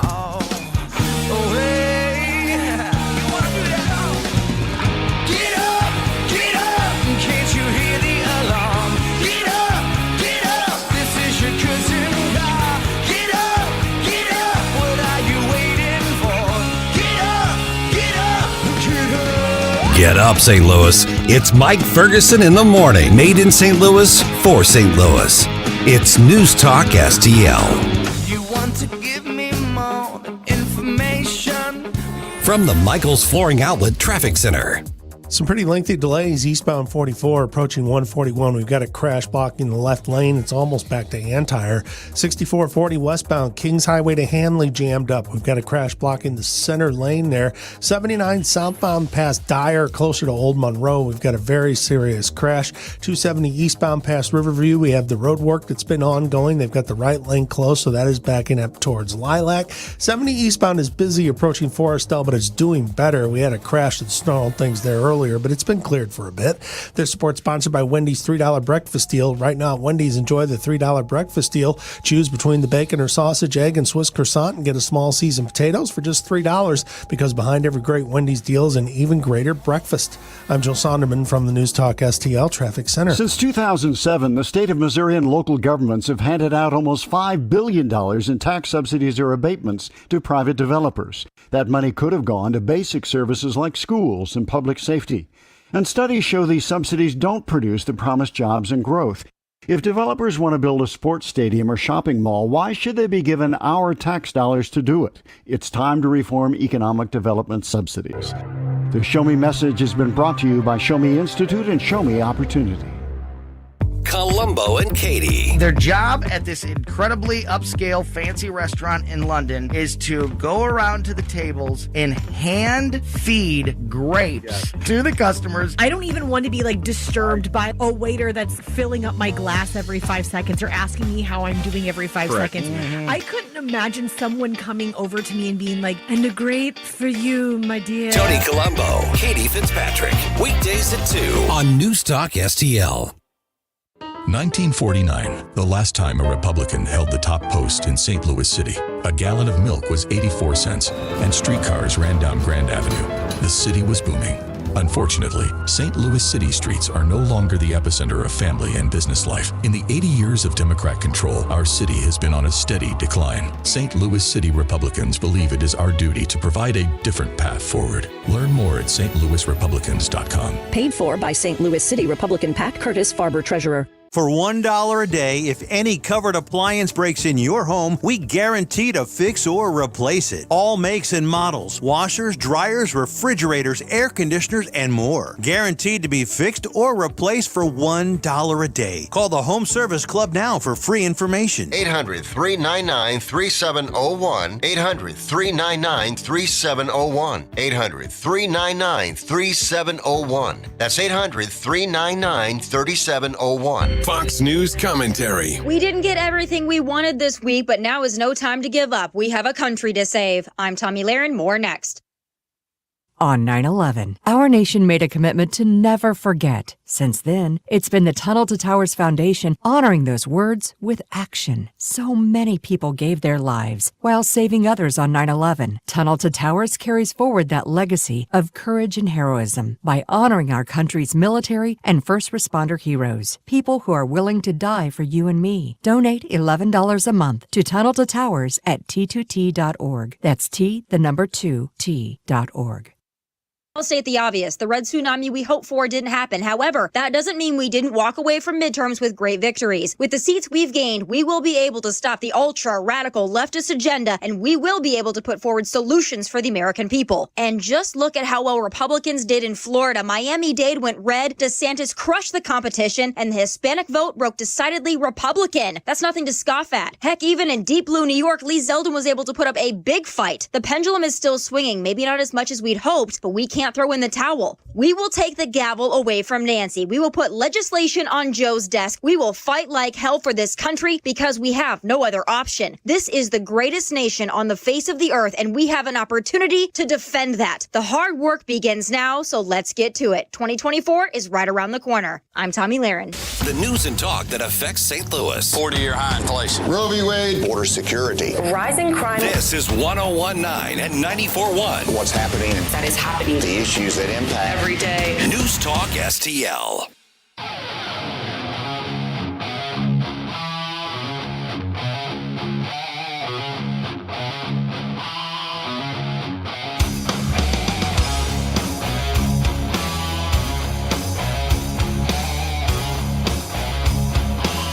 Talk lines are open now at 314-912-1019. Get up, St. Louis. It's Mike Ferguson in the morning. This is News Talk STL at 101.9, 94.1, 99.1 HD3 and NewstalkSTL.com.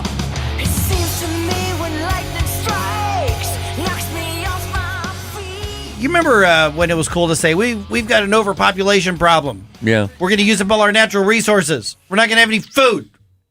We're not going to have any stuff. Yeah, we're not going to be able to live anywhere. They've been saying that since the 60s. Something like that. At 8:35, Marion Tupy, he's with the Cato Institute, but he's also the guy behind the website humanprogress.org. Yeah. Yeah, we're going to hear from him, and he's got a new book out that says, hey, we need more people on this planet. Come on, let's get to it. So we have an underpopulation problem. He says we have an underpopulation problem. Fascinating. This kind of a big picture. I love these things. So 8:05, we're going to have that conversation. It is 8:23 at the moment. I'm Mike Ferguson with Gabe Pfeiffer and Ken Williams. A few news things that you're seeing. First of all, just about 40 minutes ago, Consumer Price Index report for October was released. The core products up 0.4%. That's month over month. Year over year, we're still looking at 7.7% inflation. I got a question for you. Joe Biden, when it ticked down by 0.2 of a point, Yes. he was saying that the economy is in great shape and it's going down. So now is he going to say that it's, we got to batten down the hatches because it's really... Ken. What? It's Russia's fault. Yeah. Oh, right. Putin. Okay. It's Russia's fault. Putin price hike. The Putin price hike. It's the Putin price hike. $11,500 Putin price hike. Damn it, Putin. Sorry about that. All right. Well, Democrats say the midterm results, they weren't so bad. Actually, if you're a Democrat, you're saying they weren't so bad. Republicans trying to make the best of what's happened. Fox News' Jill Nato has the update for us. Ballots are still being counted, and control of the House is leaning towards the GOP, but by how many seats, we don't know. However, President Biden was sounding defiant as Democrats did better than expected. This is supposed to be a red wave. You were talking about us losing 30 to 50 seats, and this was going to... that's not going to happen. While House Minority Whip Steve Scalise told Fox, I know a lot of people like to focus on all of the drama in Washington. We're going to get to work for the hardworking families who gave us this majority. On the Senate side, we may not know which party's in power for weeks as vote totals are still coming in, and Georgia's been forced into having a runoff election in December. Jill Nato, Fox News. And now that you've got confirmation that inflation is still very high and ticked up just a little bit, the president being asked about, okay, well, the Republicans are going to have the majority in at least the House. Are you ready to work with them? And he basically gave lip service to, well, yeah, but really what he says, and he sounds very, feels like he's very empowered right now. They need to come to me. Regardless of what the final tally in these elections show, and there's still some counting going on, I'm prepared to work with my Republican colleagues. The American people have made clear, I think, that they expect Republicans to be prepared to work with me as well. Yeah, I think that sounds like you come to me. Mm-hmm. I'm driving here. He underplayed that first part. He very much underplayed, that I'm to work with the Republicans. But anyway, the American people want them to work with me. Well, the thing is, working with Democrats always means compromising towards their position. Correct. They do not, when they say working with, they do not mean them moving towards us in any way, shape, or form. Yeah, Ever. and Ever. I mean, but just from a purely political perspective, I can see why Biden is tempted to do that, although the Republicans are getting the House of Representatives, not by a huge amount, but they are getting it. Senate remains to be seen. I still think there's a good chance Republicans could at least get 51 seats, which, technically that's the majority, but you still have, Mitt Romney. You still have Susan Collins. I mean, you still have that in there. So that's not enough to make a huge difference. So Again, I've said it before, I'll say it again. I'm just hoping for sweet, sweet gridlock for the next 2 years. I'm telling you, that the two things I want to see, the stoppage of the agenda, right? Mm-hmm. And I want investigations. I want oversight. I definitely do. I want trials. I like actual referrals to the Department of Justice for individuals. I want people in handcuffs because these guys screwed us hard for 2 years and they should not be able to get away with it. And to avoid their excuses, give both sides the opportunity to say their piece. Oh, sure. Bipartisan groups and all that stuff. Which is different than what they did. Actual bipartisan groups. Yeah. But I want the investigations. Yes. All right. Speaking of the federal government, but a little more local here, interesting twist in the situation around Jana Elementary School. Federal government is now disputing claims of high radiation at Jana Elementary. The U.S. Army Corps of Engineers did their own testing around the school property at several different areas, inside and outside, and they say that their results show that the radioactivity levels in the Hazelwood School District school are normal and consistent with, and I'm using their words here, the level of radioactivity Mother Nature already provides. Now, this disputes the independent private study that an advocacy group, an activist group, basically brought in. That study says the school property, which is obviously near the Coldwater Creek and the federal nuclear waste site, has elevated radioactivity. So if you're a parent in that district, you've got two completely different claims. One from a study that says your kids are going to school for 6 to 8 hours a day in high radioactivity from nuclear waste. And then the government comes in and says, no, it's the same as it is everywhere else. This is where it's I'll show you my numbers if you show me yours. Mm-hmm. This is where I don't want the conclusion. I don't want that. No, this is normal. It's like, no, this is elevated. Show me an actual number and then tell me what range you're saying is normal. As a parent, with my skepticism with the government, I would have to say we've got to do an independent study of some kind. I know it's costly, but it costs more, the lives of my kids, and also getting a brand new school and tearing one down. So they can do a different study, an independent, completely sanctioned by the parents, so whoever they decide, and then get that study. Interesting. Well, we do know is this story isn't over by any stretch of the imagination. Oh, yeah. A little bit of sad news in St. Louis. One of the co-founders of the Matthews-Dickey Boys and Girls Club died on Wednesday. Martin Matthews was 97 years old. Wow. That club is still going strong after 60-plus years. That's awesome. Yeah, I was telling you earlier, I used to play ball at Heine-Miney Fields as little leaguer, and we would play the Matthews-Dickey Boys Club teams. They were good too. Yeah. That I was at a fundraiser for them a few years ago over at the Fox Theater. A lot of fun, huge turnout for that. I mean, there's just so much support in St. Louis for that organization, but they've got so much going on. I mean, there's a lot of kids that benefit from that program. Oh, yeah. So what a legacy. What a legacy. Quick sports notes. Cardinals first baseman Paul Goldschmidt wins the National League Hank Aaron Award. Goldie! That's right. That's for outstanding offensive performance. Goldschmidt led the National League in slugging percentage, on-base percentage. His batting average was .317. He had 35 home runs, and he had 115 RBIs.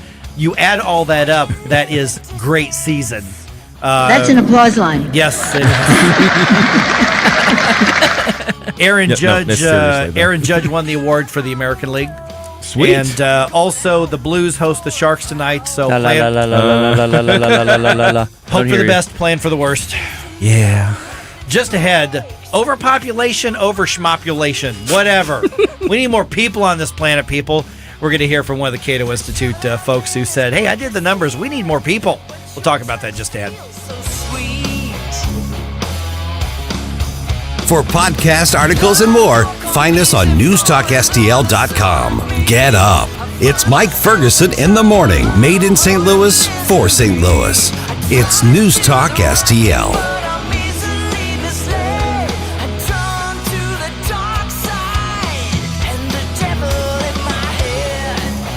Subscribe and watch your favorite News Talk STL shows. Mike Ferguson in the morning. The Vic Porcelli Show. Columbo and Katie. Jones and Arps. Webcam streaming on Facebook, Twitter, Rumble. Subscribe and watch. News Talk STL.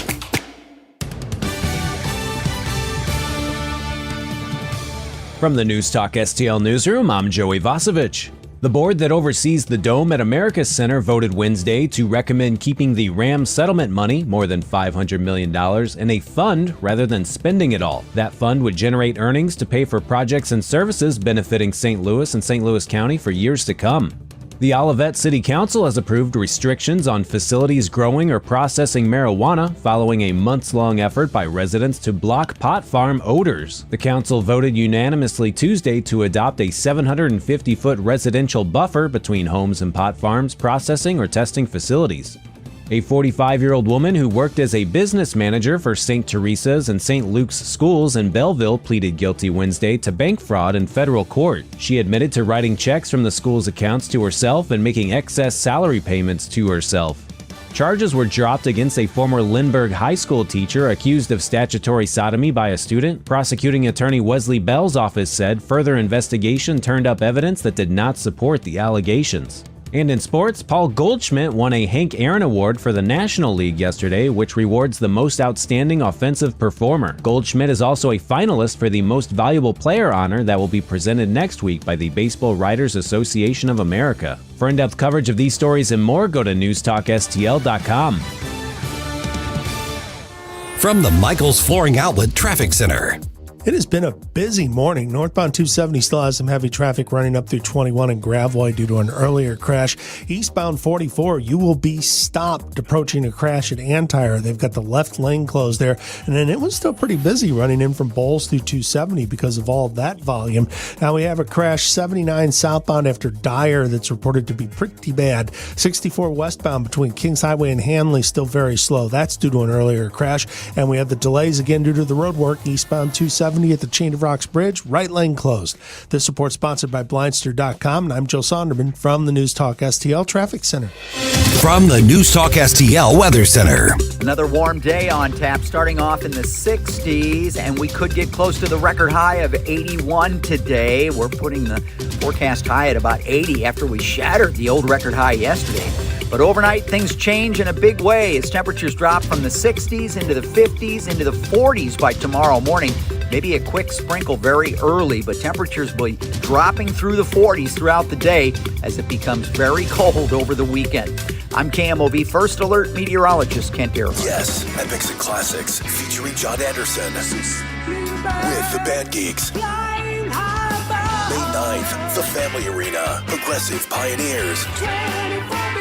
Yes, Epics and Classics featuring John Anderson with the Band Geeks live. Research seat tickets on sale now at the Carroll House box office at the Family Arena or through Ticketmaster. Don't miss Yes, Epics and Classics featuring John Anderson with the Band Geeks. All right, you feel good tonight? They're back, cocked and loaded. The Family Arena presents 38 Special with special guests Molly Hatchet and Black Oak, Arkansas.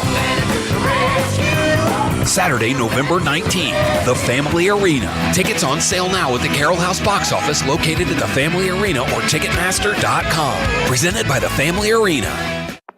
The Rob Carter Show. And he said, be careful that if you say anything negative about Donald Trump, it could hurt the performance of your show. And I say, let the chips fall where they may. I am going to be truthful, regardless, when I get on the airwaves in St. Louis. I was the biggest Trump supporter, stood tall, and stood behind the guy until the pandemic. That's when I went, wait 1 minute. The Rob Carter Show, Sundays at 5 on News Talk STL. Free speech is alive and well in America. Sometimes it's hard to know what's real and what isn't. Right here. The country is heading in the wrong direction under this president. We're suffering shortages. America's running out of everything. News Talk STL. News, analysis, opinion.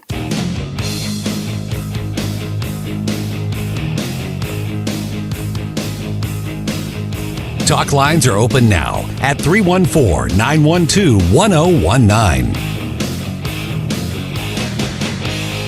Get up. It's Mike Ferguson in the morning. This is News Talk STL at 1019, 94.1, 99.1 HD3 and NewstalkSTL.com. Every once in a while, we get challenged with a question, and I like to call these some of the big thought-provoking questions that maybe relate to public policy, relate to lifestyle, but first you have to get past the big question. And it's one you may not think of a lot. I'm Mike Ferguson. We've heard a lot about lately, and particularly in politics, about the overpopulation problem. And it's usually not framed in the way of overpopulation problem. It's framed in the terms of the amount of resources that are available. But now we're being challenged with a question that says, what if there aren't enough people? There is a new book called Superabundance, The Story of Population Growth, Innovation, and Human Flourishing on an Infinitely Bountiful Planet. So basically, do we not have enough people? That runs counter to some narratives happening right now. And that book was co-authored by Marian Tupy, who is a senior fellow with the Cato Institute. And Marian, first of all, I appreciate you being on the program. You're probably get a lot of eyebrows raised when you say, no, we don't have an overpopulation problem. We have an underpopulation problem. Well, thank you very much for having me on your show. It very much depends on who you're talking to. Smart economists understand that the total number of people matter for economic growth. In other words, the more people you have, the greater the GDP, and most importantly, the more innovation and inventions that you can produce. But that is not the general zeitgeist, the general sort of feeling out there. A lot of multinational organizations, including the United Nations, a lot of the center-left media is still wedded to the old notion is that more people you have, the worse it is for the world in general and the environment in particular. And we basically take an issue with this. We are saying that, yes, it is true that human beings produce a lot of problems in terms of when they are becoming richer, but we also produce a lot of solutions to those problems.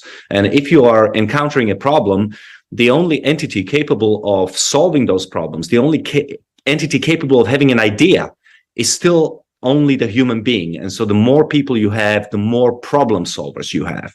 Oftentimes when we talk about population, it is framed in a narrative of resources.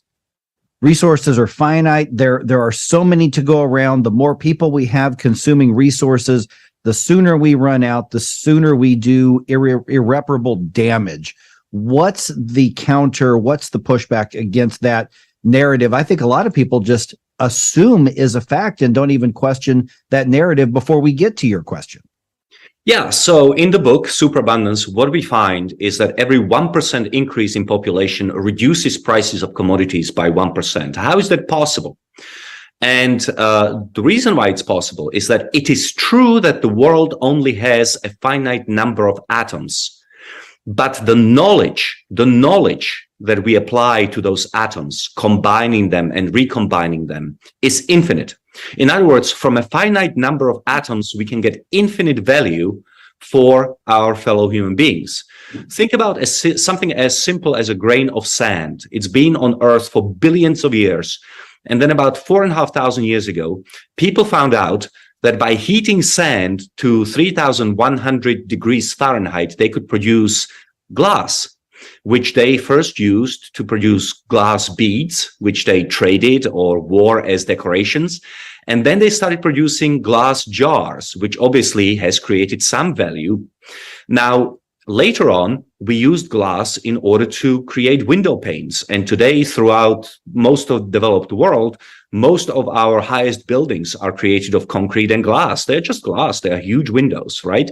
So with every step of the way, the value created from that grain of sand has increased. And of course, today, we are using glass in order to create fiber optic cables, which transfer information worth trillions of dollars around the world at a speed near the speed of light.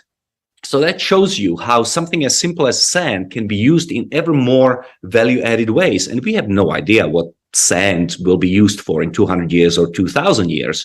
But that shows you that the only thing that separates us from poverty is human knowledge. The caveman had exactly the same resources that we have today. But the difference between his standard of living and our standard of living is knowledge. Is there any case to be made for yes, but if we have to recycle something after its initial use, we've taken out the strength of it. We've taken out the main resource of it, and we can try to make it into something else, but we're leaving less behind from when we decide to use something through whatever technology, be it fire or fiber optics. Well, a perfect example of this would be fossil fuels, in a sense that once you burn it, you don't have it anymore. Now, the Earth continues to produce fossil fuels, but at a very slow speed. Now, that being said, you are burning it, you are destroying it. We have more known reserves of fossil fuels than we did 100 years ago. So we've been using fossil fuels to power civilization for 100 years, and now we have more of it than before. How is that possible? Well, one thing that happens when a price of something increases is that you have more of an incentive to go looking for other deposits. The other thing that happens is that you become much more conscious about how much of it you are using. So today, our cars use much less fuel to get around than they used to. And finally, of course, you come up with substitutes. This is very important. Just because we are using fossil fuels in order to drive our cars today doesn't mean that we'll be using fossil fuels in the future. Of course, cars will be driven by and large by electricity, and electricity will be created maybe from nuclear or maybe from fusion. Another example would be things like, the most recent thing is people are obsessing about lithium because most of our car batteries nowadays for electric vehicles are produced by lithium-ion batteries. But who is to say that we'll be using lithium in 10 or 20 years' time? Maybe there will be some other compound that we will create that will be used in batteries, such as sodium ion, which is just salt. And people are already working on sodium ion batteries as we speak. So the point is that you don't really run out of anything, because when something becomes expensive enough, people will look for substitutes. And so in that sense, you never run out of anything. We are visiting with Marian Tupy. He is a senior fellow at the Cato Institute. The book is called Superabundance, the story of population growth, innovation, and human flourishing on an infinitely bountiful planet. Let me ask about mobility. And here's how I'm going to make sense of the question is we've seen the documentaries of people in some places, whether it's India or whether it's in other Eastern European places where people are packed into very small areas, very high-rise apartments, and the population density is something that is very, very uncomfortable at the very least, if not dangerous. Does saying that we have an underpopulation issue require mobility of people, especially those in poverty, to help solve it? Well, I think that population density really very much depends on how you feel about it on a personal level. Obviously, people don't mind living in New York, which is a very dense area. And people certainly don't mind living in Hong Kong, which is much denser than even New York is. So what is going on, I think, is that it's very much a personal preference. We've seen a lot of people leave New York for areas which are much less densely populated in North Carolina and Florida and other places during the COVID pandemic. But I think it's a matter of personal taste. Certainly, if you want to have a smaller environmental impact on the world, if you want to have better environment, cramming people into the cities is a good idea, because people who live in the cities have lesser of an impact on the environment than people who live in rural areas. But I think that this will be very much dependent on personal preferences rather than some sort of a government dictate. We are visiting with Marian Tupy. Like I said, I got about a minute left or so, Marian. So the solution then is we just simply need to have bigger families, or how do we address when you say that we need, that if anything, we have an underpopulation problem? I think that people should have as many children as they want, but to the extent that they are lowering the number of children they would normally have, to the extent that they are limiting their fecundity because of concerns about natural resources, about running out of stuff, then this book is meant to show the opposite. The goal of the book is very limited and very simple. There are a lot of people in the world who are not having babies because they are concerned of humanity running out of stuff. You don't have to be worried about that. We show mathematically with data going back to 1850 that stuff is becoming less expensive because every human being comes into the world not just with an empty stomach, but also with a brain capable of producing new knowledge and new inventions, which make the world a much better place for everybody else. Where do we find the book? The book, you can learn more about the book at superabundance.com. That's superabundance.com, or you can buy it on Amazon or in Walmart, Barnes and Nobles, and anywhere else you like. All right. And look at the Cato Institute for the rest of your work. Marian, thanks so much. Interesting conversation. Thank you for being on the program. My absolute pleasure. Thank you very much. Okay, I found that really interesting. I guess he's not quite saying, all right, people, get to work, put on the Barry White music and get. No, that's not what he's saying. But it is turning the narrative on its head that we hear from people like AOC, and we hear from some others who say we're running out of resources and the economy can't sustain all those people. Superabundance is the book. So check it out. Basically, he's saying they've got it 100% wrong. I guess it wouldn't be the first time that AOC is completely wrong. Anyway, check it out. All right, 314-912-1019. This is 1019 and 94.1 News Talk STL. Watch us on our live stream using Rumble, Facebook, and Twitter. You're listening to Mike Ferguson in the morning. Made in St. Louis for St. Louis. It's News Talk STL. From the Michaels Flooring Outlet Traffic Center. Still a few things for you to watch out for. First of all, the good news, they've cleared all the incidents we had on northbound 270. There were crashes earlier anywhere from 55 up to Gravois. That traffic is thinning out. 270 eastbound at the Chain of Rocks Bridge, they've got the right lane closed for the road work. That is backed up west of Lilac still. 44 eastbound at 141 before 141. They're clearing a crash blocking the left lane. You had slow traffic almost back to Antire there. And 55 northbound, watch out for a stalled vehicle at 270 in the right exit lane. This report sponsored by Blindster.com, and I'm Joe Sonderman from the News Talk STL Traffic Center. Hi, I'm Kyle, and my company is Blindster.com. I started Blindster in 2010 to provide custom blinds, shades, and shutters at affordable prices. Our blinds are easy to install and shipping is free. Don't hire an expensive professional. Do it yourself and save big at Blindster.com. Tim Jones and Chris Arps in the afternoon. It's Thursday, and we'll talk to Dr. Randy Tobler at 3:40 about the election, and at 4:25 we'll speak with Jim Carafano. Tim Jones and Chris Arps. Weekdays at 3:30 on News Talk STL.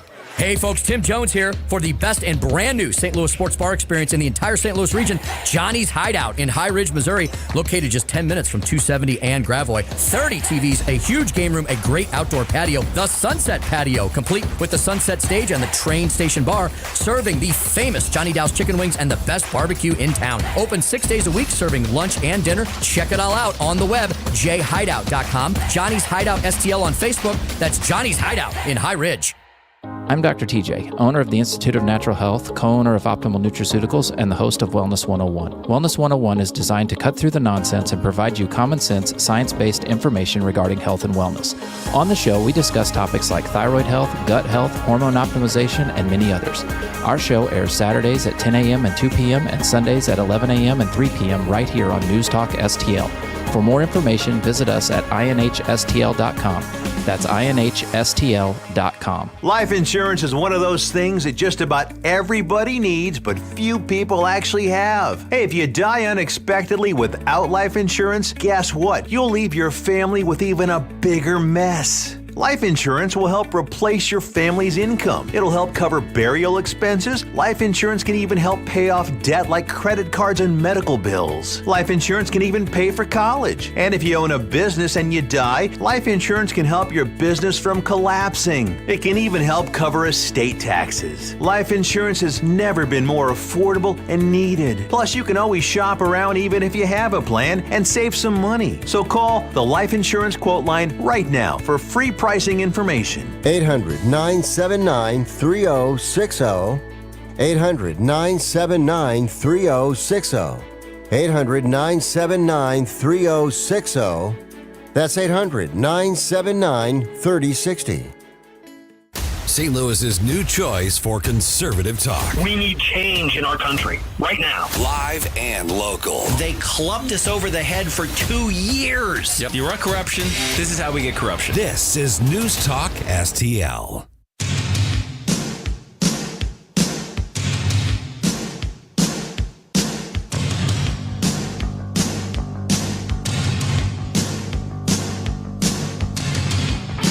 Like us on Facebook at News Talk STL. Get up. It's Mike Ferguson in the morning. This is News Talk STL at 1019, 94.1, 99.1 HD3 and NewstalkSTL.com. I just love those conversations that fly right in the face of narrative and the overpopulation thing.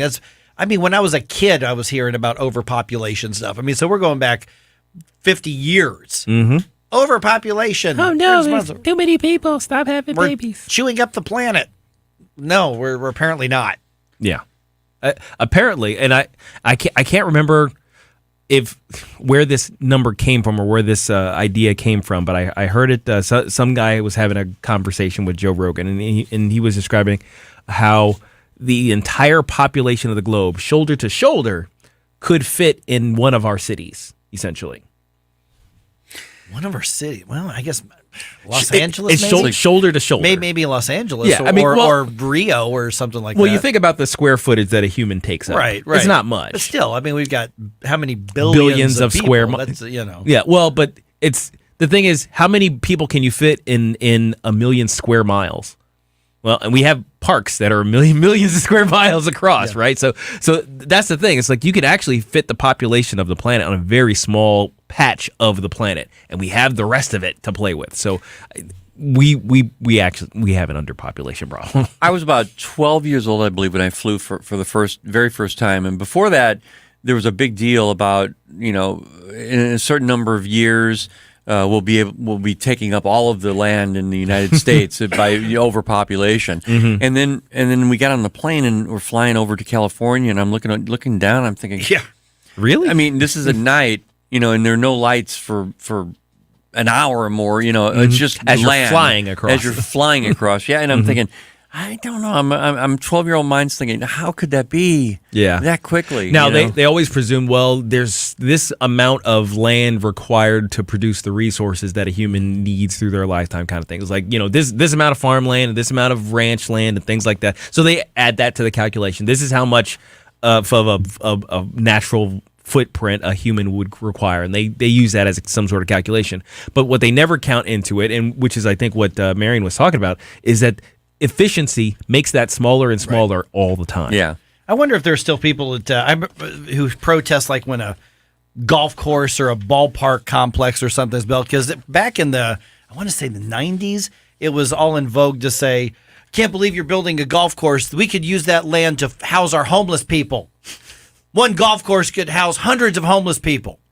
Well, they're proving that in San Francisco. I mean, in L.A., you can they have hundreds of people on the sides of the roads. Well, but they're not living on the golf courses. Right. It's like, that's the thing. If you build a golf course, they're not going to go live on the golf course. You have a town where they can do what they want. Where they can go get their drugs. And they have access to their drugs. They're going to go live there. Yeah. So, Well, and this is the other part is the same people are saying overpopulation. They also want to concentrate people into urban centers. Mm-hmm. These are the same people that want to do away with individual vehicles. They want to push people into mass transportation. No suburbs. No suburbs. Everybody an urban thing.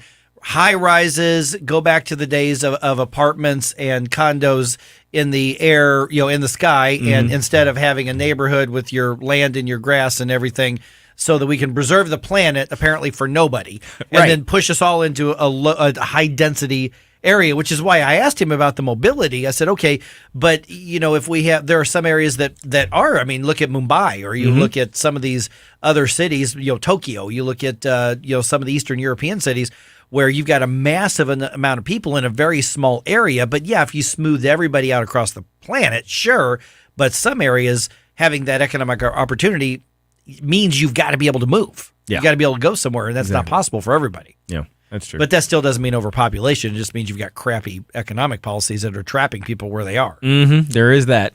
But the thing is, and his main point was, when you have more brains working on all of these problems, you have more capability of overcoming them. So that's the thing. We don't know what the next innovation is that's going to free up our capabilities so that human ingenuity can be at work and produce better lives for everybody. So it's going to happen.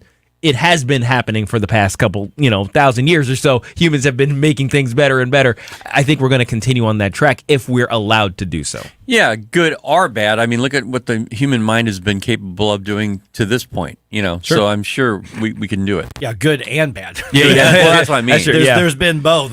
We've seen, all kinds of that. I mean, for the same people who are like, everybody should live in tiny homes. and eat bugs. WEF says that, yeah. Eat Soylent Green. I mean, Impossible Burgers. Or other people like me are like, red slime. I'd love to build a big old mansion and hire 15 people to, take care of my stuff. And feed me hamburgers. Vic Porcelli coming your way here at 9:04 on 101.9, 94.1 News Talk STL.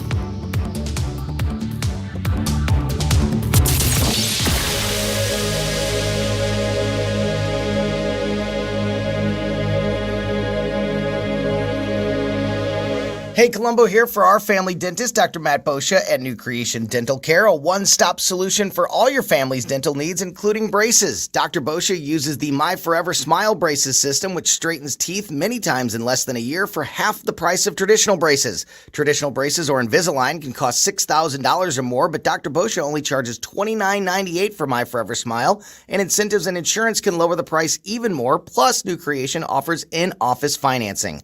Learn more at newcreationdentalcare.com.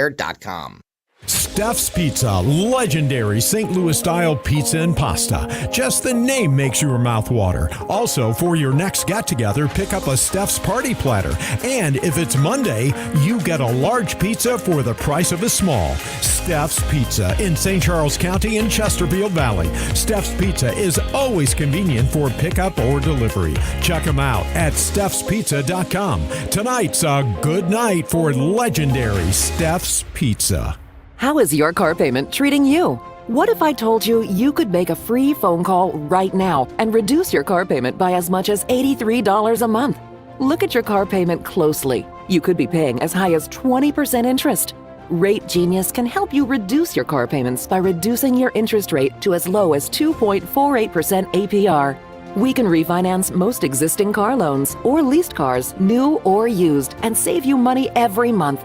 Put more money back in your pocket. The call is free to find out how low we can lower your car payment. 5 minutes of your time right now could save you hundreds of dollars a year. Call Rate Genius now. 800-764-2179. 800-764-2179. 800-764-2179. That's 800-764-2179. Not all applicants qualify for a loan or rate savings. Actual offer terms, including APR, are determined at the time of your application based on creditworthiness, value of the vehicle, loan term, and other factors. KLGY HD3 Clayton, K270BW Bellefonte, KNBS Bowling Green. This is News Talk STL at 1019, 94.1, and always streaming at NewstalkSTL.com. News this hour from townhall.com. I'm Rich Thomason.